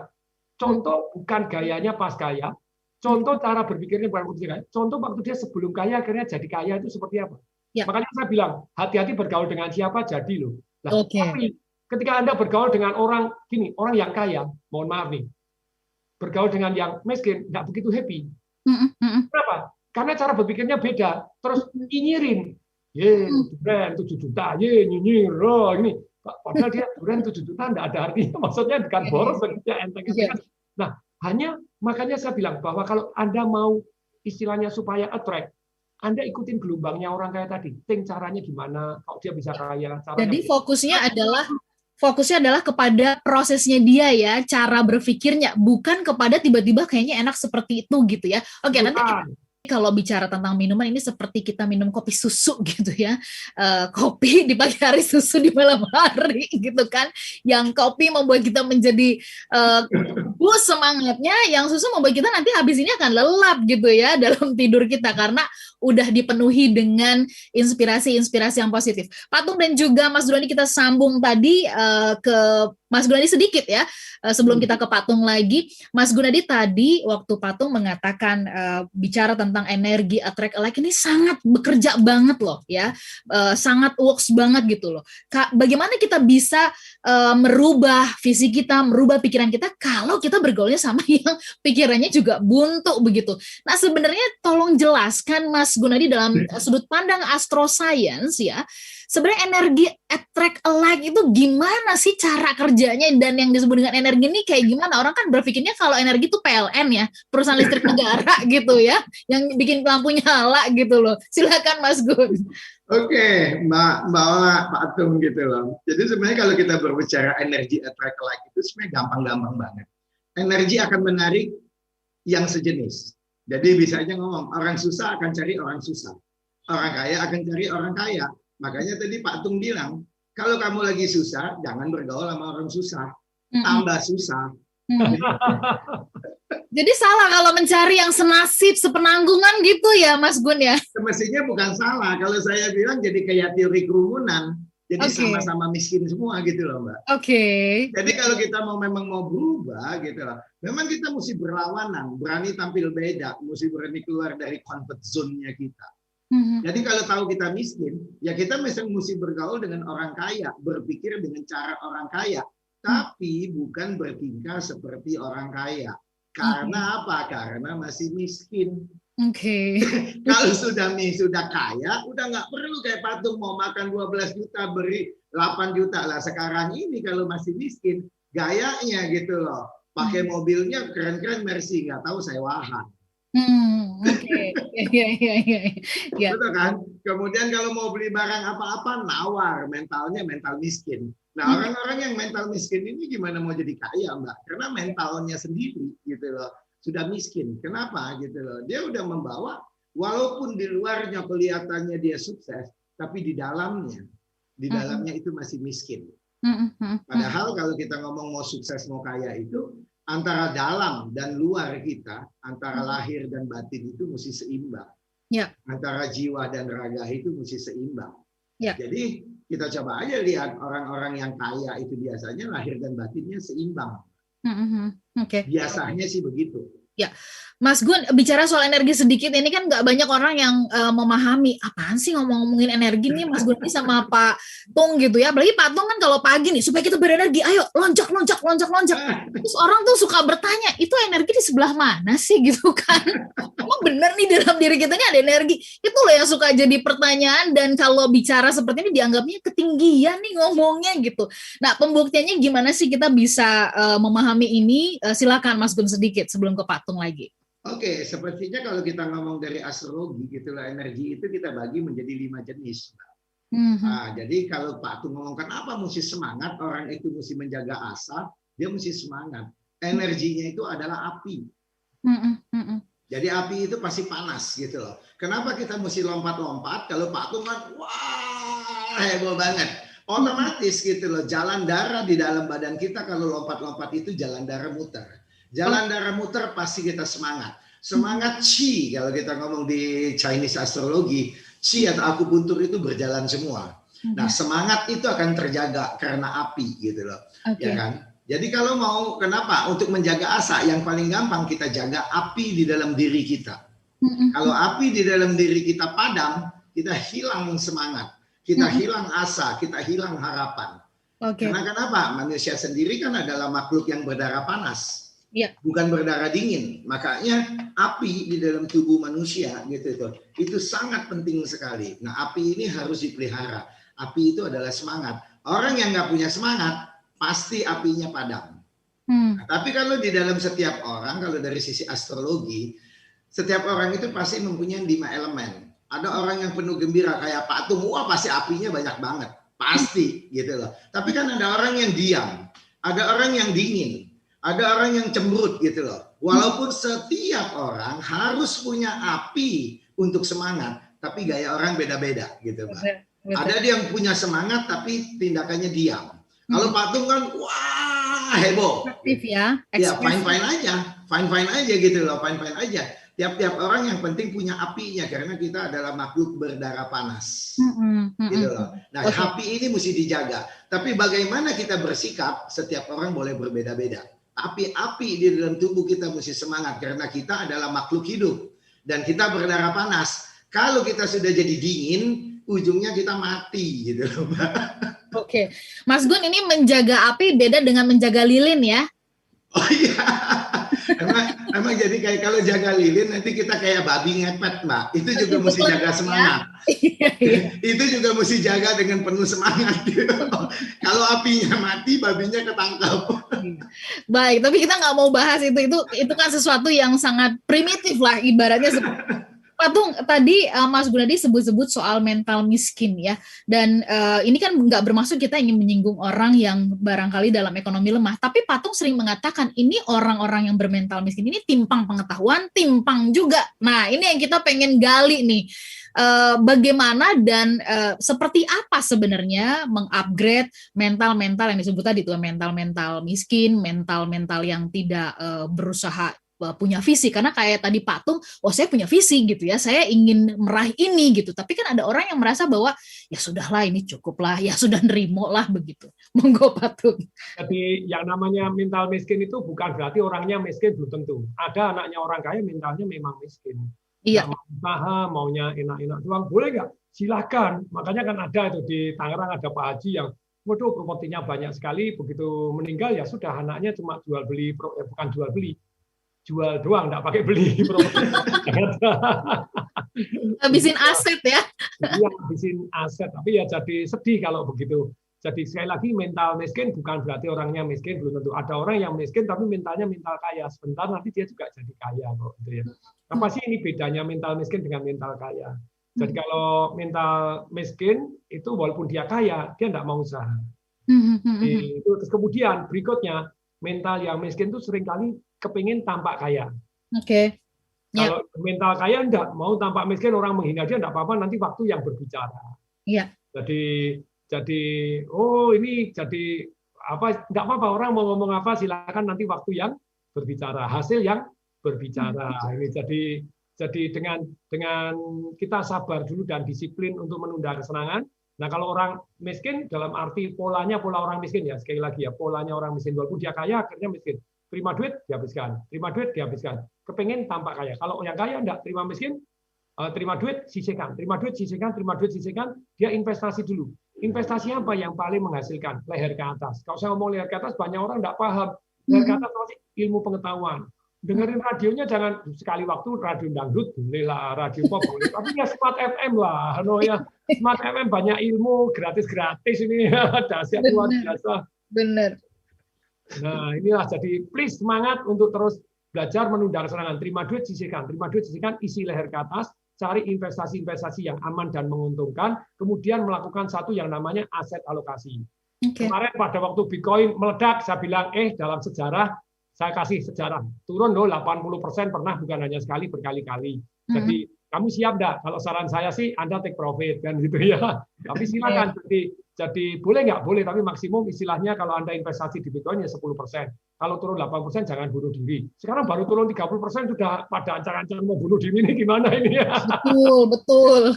Karena ingin mengejar profit aja ya. Patung, kalau gitu sebenarnya secara singkat urut-urutan deh. Patung kan sering nih ya mengingatkan kita, ini ada urut-urutan loh kalau orang tuh mau sukses gitu ya, mau keluar dari situasi yang tidak baik gitu. Mulai dari tadi tuh yang ada pengulangan, latihan dan sebagainya. Nanti kita bahas di sesi berikutnya. Ya. Begitu pula tadi Patung menyebut-nyebut soal angka gitu. Apa sih kaitannya angka itu dengan kehidupan manusia? Kita nanti tanya juga kepada Mas Gunadi. Ada nggak itu kaitan antara birth chart kita dengan perjalanan hidup kita? Dan juga sahabat yang bergabung, kita masih dalam perbincangan yang seru banget ya, dari sudut pandang bagaimana Patung di belakangnya ini terlihat ya, itu ada perusahaan-perusahaan yang dibangun oleh beliau, tetapi juga ada perusahaan yang dengan damainya, sering tuh Patung mengatakan gitu, dengan damainya saya tutup begitu ya, gimana bisa damai gitu ya pada saat menutup itu. Dan kemudian kita mau belajar itu ya, bagaimana sih urut-urutannya di belakang Patung itu bisa berkembang seperti sekarang. Ada nggak yang bisa kita copy gitu ya prinsipnya dalam kita membangun usaha kah, bekerja kah ya, dalam kehidupan dan sebagainya. Dan kemudian tadi juga Patung mengatakan ada sebut-sebut soal angka ya, 9, jam 9, mau tanggal 9.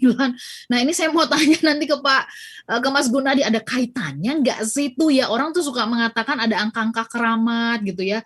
Apakah ini berkaitan dengan birth chart? Nanti kita akan tanyakan. Tapi ke Patung dulu. Patung, sebenarnya ada nggak sih tata urut-urutan ya yang kalau diulang itu bisa membuat seseorang akan menjadi lebih maksimal, lebih produktif, dan pada akhirnya bisa meraih sukses? Silakan Patung. Ya, ada 7 ya, langsung saya share. Nomor 1, Anda harus punya keyakinan. Tidak ada kata gagal, yang ada hanya sukses dan belajar. Anda satu ini aja sudah selesai. Anda tidak akan gagal. Karena tidak ada, yang ada hanya sukses dan belajar. Kemudian yang kedua, Anda harus mempunyai Goal yang SPTM, spesifik, positif, tertulis, dan menarik. Menarik itu ada emosinya, karena emosi inilah yang membuat Anda bergerak. Kalau goalnya impoten, kurang menggairahkan, dia kurang jos itu ya. Nah, lagi. Yang ketiga, yaitu Anda kembali lagi, Anda harus punya alasan sangat kuat. Why saya harus mencapai? Why saya harus take action? Kembali lagi ke emosi juga. Emosi sangat penting. Banyak orang tahu di sini enggak. Emosinya tadi, think in the different way, tapi feel in the different way. Jadi alasan sangat kuat itu nikmat dan sengsara. Kalau Anda ambil langkah nikmat, tidak ambil langkah sengsara. Kemudian mencapai nikmat, tidak mencapai sengsara luar biasa. Nah, kemudian yang keempat ini, belajar dari orang-orang yang sudah berhasil. Ini yang keempat ini, learn from the best or you die like the rest gitu ya. Ya boleh sih belajar dari orang gagal, jangan diulangi kegagalannya. Belajar dari siapapun. Tapi kalau bisa 80% ilmu Anda belajarlah dari orang-orang yang sudah terbukti berhasil di bidang yang Anda ingin berhasil. MBBKN. Bagaimana Anda menemukan orang-orang yang lebih sukses, kemudian B-nya bagaimana mau bergaul dengan Anda. Tidak semua orang sukses senang bergaul dengan Anda begitu ya. Supaya Anda berarti menyenangkan. Kemudian setelah bergaul bagaimana Anda belajar, MBBKN, kerjasama, M, mempekerjakan orang yang lebih sukses. Urutan kelima, Anda harus take action sampai jadi habit. Kalau saya milih resep sukses cuma satu, ya yang nomor 5 ini aja, take action sampai jadi kebiasaan toward your goal. Kalau saya tidak punya goal, bisa nggak? Bisa. Anda tidak punya goal kaya, Anda kalau memang langkah Anda membuat Anda kaya, kebiasaan kaya, ya jadi kaya. Anda tidak punya goal langsing, karena kebiasaan Anda langsing, ya tetap Anda langsing gitu ya. Saya tidak berdoa Pak untuk minta rezeki, tetapi tindakan Anda memang memancing rezeki, kok ya sudah Anda rezeki.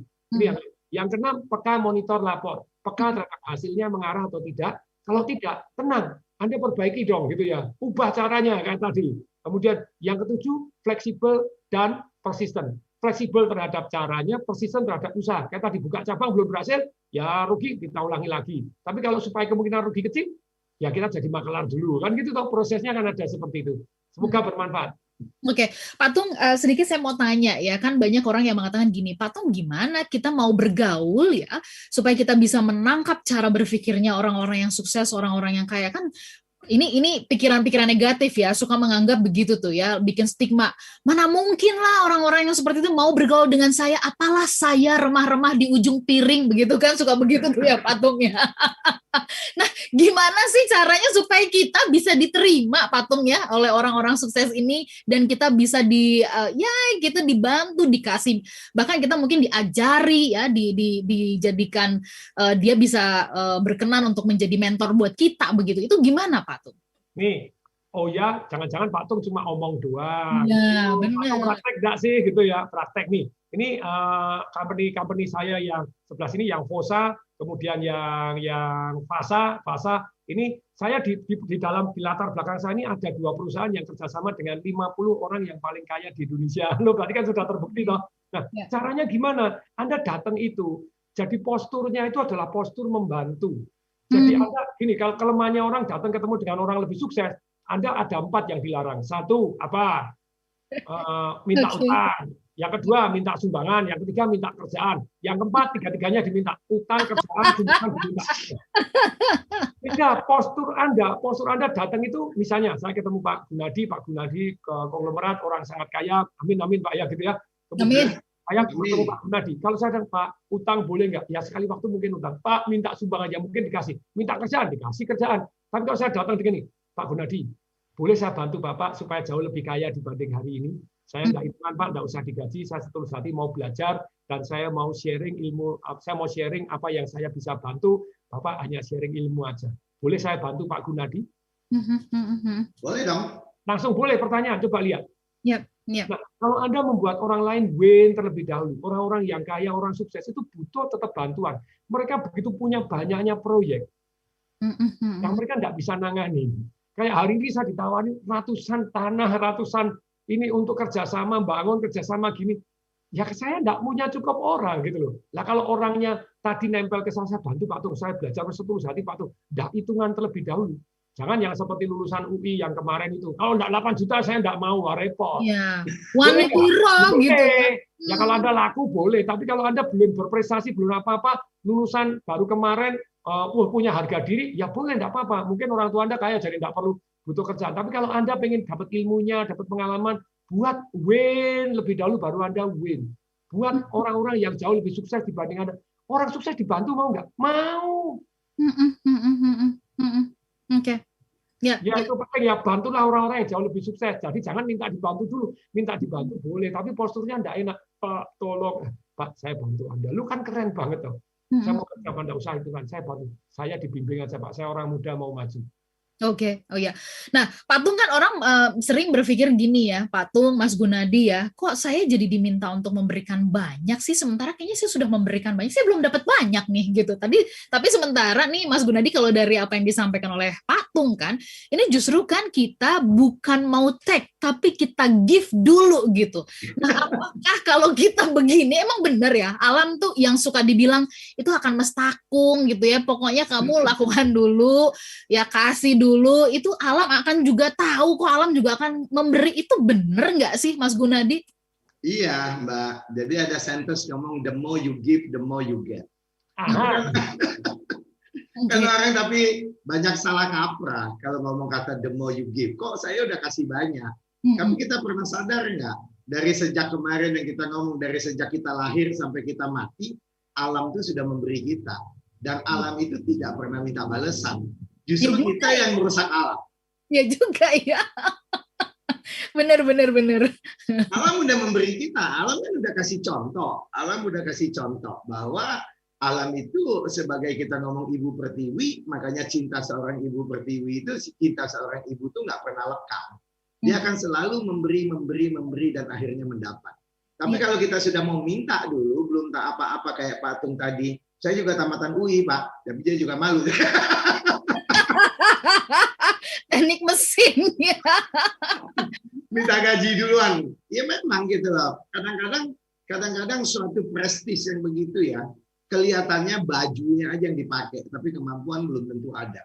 Kadang-kadang suka begitu. Nah itu akhirnya merasa wah tinggi banget gitu loh. Merasa tinggi banget. Dan lagi kalau kita ngeliat dari astrologi, sudah tinggi-tinggi rezekinya nggak ada. Ya sudah. Oke, baik. Mas Gun, kalau tadi Pak Tung sempat menyebut soal angka dan sebagainya, berkaitan soal hoki tidak hoki nggak sih? Ada suka yang mengatakan gini, ya Pak Tung ngomong begitu ya enak lah, kalau dilihat dari tanggal lahirnya memang Pak Tung ini hoki, jadi ya mau bilang apa juga pasti Pak Tung cuman melek begitu aja pasti jadi gitu. Sebenarnya bener nggak sih Mas Gun ya, ada orang ya maksudnya gini, kalau dilihat dari birth chart-nya gitu, ini hoki nggak hoki, atau sebenarnya kita bisa loh mendrive atau kemudian membuat buku kehidupan kita sendiri gitu Mas Gun. Oke, secara perhitungan astrologi ada yang orang di ngomong itu balung kere dan balung miskin itu ada. Ya. Tapi yang namanya untuk sukses nggak ada urusan dengan balung kere dengan balung suge. Gitu loh. Kuncinya dia mau kerja nggak, seperti yang Pak Tung bilang. Iya betul. Dia mesti punya semangat nggak? Dia tahu nggak? Secara perhitungan astrologi kita cuma ngomong gitu loh. Kalau kamu tuh balung suge, istilahnya jalan itu sudah terbuka. Tapi kamu mau jalan apa enggak, balik lagi ke manusianya. Betul. Tapi kalau ngomong balungnya balung kere, enggak ada patokan kok, gitu loh. Bahwa kamu balung kere, jadi terima nasib aja. Justru dengan balung kere itulah Tuhan menguji kita. Kamu bisa nggak melampaui ujian ini untuk menjadi sukses? Iya. Jadi kalau buat saya pribadi gitu loh, kalau orang balung suge kaya biasa-biasa aja Mbak, karena alam sudah membantu. Tapi kalau balung kere yang suge itu yang luar biasa, betul kan? Nah, tapi baik balung kere ataupun balung suge, selama dia nggak punya kerja, selama dia tidak punya semangat, selama dia masih berkumpul dengan sesama mental miskin, sesama dia tidak berpikir dengan benar, tadi kayak Pak Tung bilang punya 7 step, forget it. Forget it. Ya, ini yang disebut dengan mental miskin, dan mental miskin ini bukan bicara soal bukan bicara dia kaya atau miskin. Banyaknya ini ya numerik gitu ya. Betul. Karena tadi Pak Tung juga bilang banyak kok orang yang kaya tapi mental miskin tadi, ya itu tadi ya. Baiklah. Baik, Pak Tung, bagaimana sih kalau dari pengalamannya Pak Tung ini membongkar mental block yang merasa bahwa saya kayaknya nggak bakat, saya kayaknya nggak hoki, saya ini udah berkali-kali jatuh gitu. Bagaimana membongkar mental block ini? pertama kita yakinin, percaya tidak bahwa semua yang terjadi positif negatif itu sebetulnya memang sudah, kalau tidak diridoin oleh Allah atau tidak diizinkan oleh Tuhan terjadi nggak? Enggak. Nah kalau sekarang Tuhan mengizinkan sesuatu hal yang tidak bagus terjadi, apa iya toh Tuhan jahat begitu? Enggak. Saya yakin bahwa Tuhan itu pasti menginginkan kita untuk belajar karena hal tersebut. Jadi sekali lagi, apapun yang terjadi tidak ada artinya. Hanya ada artinya sampai kita yang memberi arti. Kalau Anda ilmu memberi artinya bahwa oh saya tidak berbakat, selesai Anda. Tapi kalau Anda bilang, Tuhan pasti menginginkan saya belajar something sehingga supaya saya besok kemudian hari bisa lebih sukses dibanding hari ini. Saya harus belajar apa ya? Saya harus berpartner dengan siapa ya? Saya harus membuatkan sistem kerja seperti apa ya? Nah, saya mengelola begitu banyaknya perusahaan, saya mulai tahu persis.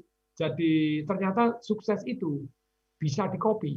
Jadi ATP, amati tiru, plek. Yep. Jadi, atau ATM, amati tiru, modifikasi jadi lebih baik. Jadi sekali lagi teman-teman, kalau apapun yang terjadi dalam hidup ini pasti seizin. Kalau tidak seizin tidak bisa. Dan kalau kejadiannya tidak baik, pasti Tuhan menginginkan kita menjadi lebih baik karena kejadian yang tidak baik. Kalau Anda yakinin ini, Anda tanya kira-kira maksud baik Tuhan apa? Saya harus belajar apa ya? Wah, Anda akan maju terus. Anda akan terus punya asa gitu ya.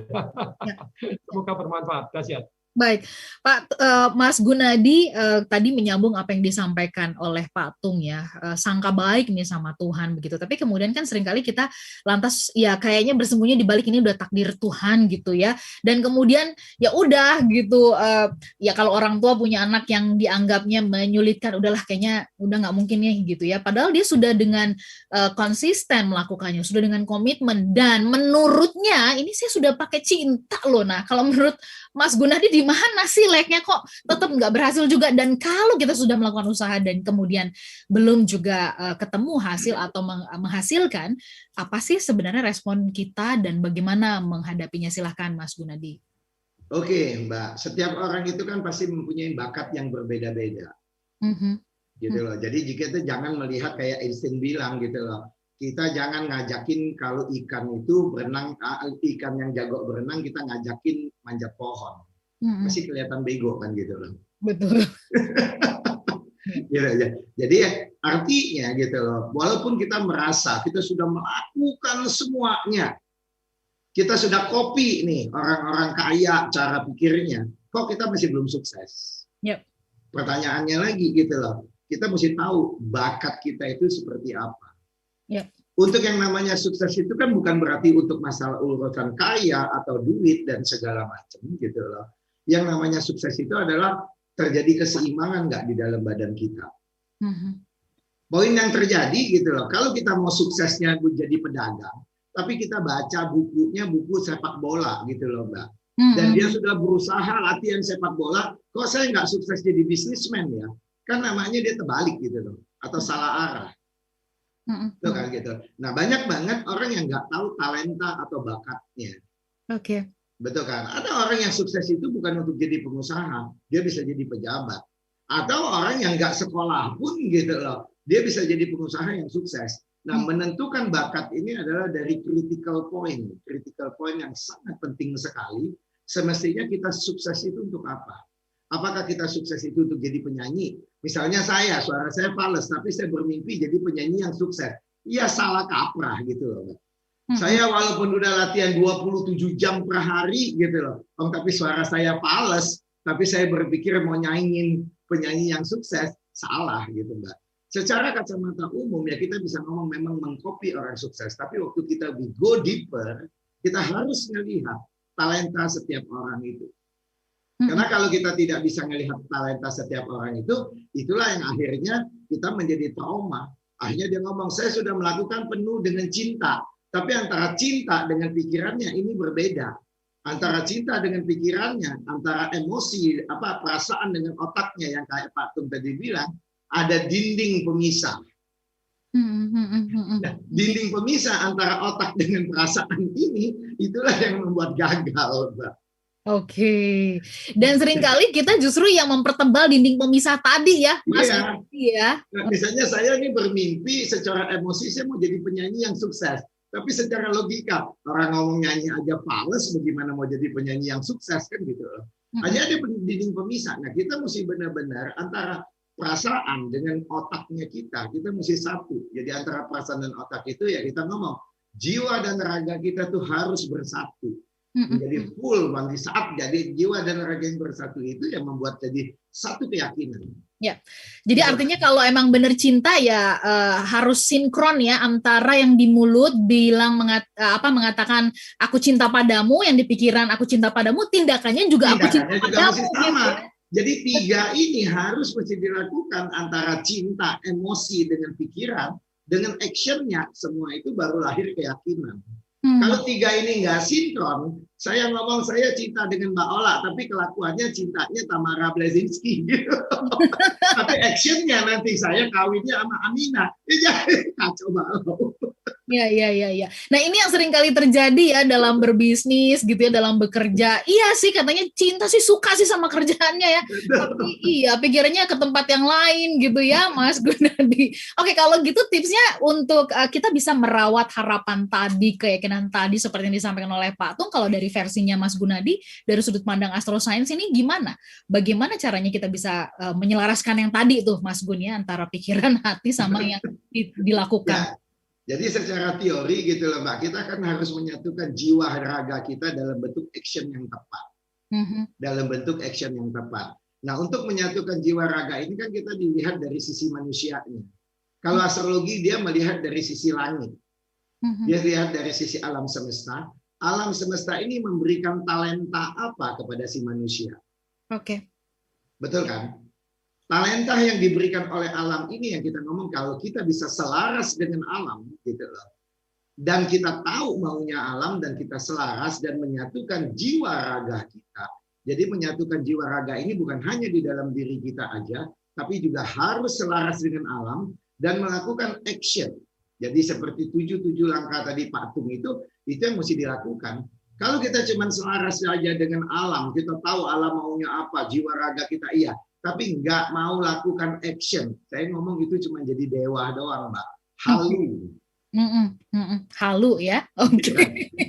Jadi imajinasi doang gitu. Cuman berimajinasi doang. Saya selaras dengan alam, jiwa raga saya bersatu. Action enggak. Baik, ini kayak kita meminta Tuhan yang melakukan 90%, kita 10% ya. Jadi Tuhan kita untuk melakukan. Terus kita nunggu dan kita katakan akan terjadi keajaiban gitu ya. Dan kalau itu ngotot lagi, tidak ada hal yang tidak mungkin buat Tuhan. Benar kalau kita melihat dari sisi Tuhan, tidak ada hal yang tidak mungkin. Tapi kalau lihat dari sisi kita, kalau you don't do nothing, you do nothing. Iya benar. Oke, Mas Gun, Pak Tung, kita harus tutup perbincangannya. Keren banget. Nanti lain waktu kita sambung, tetapi daging-dagingnya tadi sudah kita dapat. Silakan buat Anda tadi yang nggak sempat menyimak perbincangan antara Pak Tung, kemudian juga Mas Gunadi. Ini tersimpan rapi kok ya di YouTube channel Smart FM.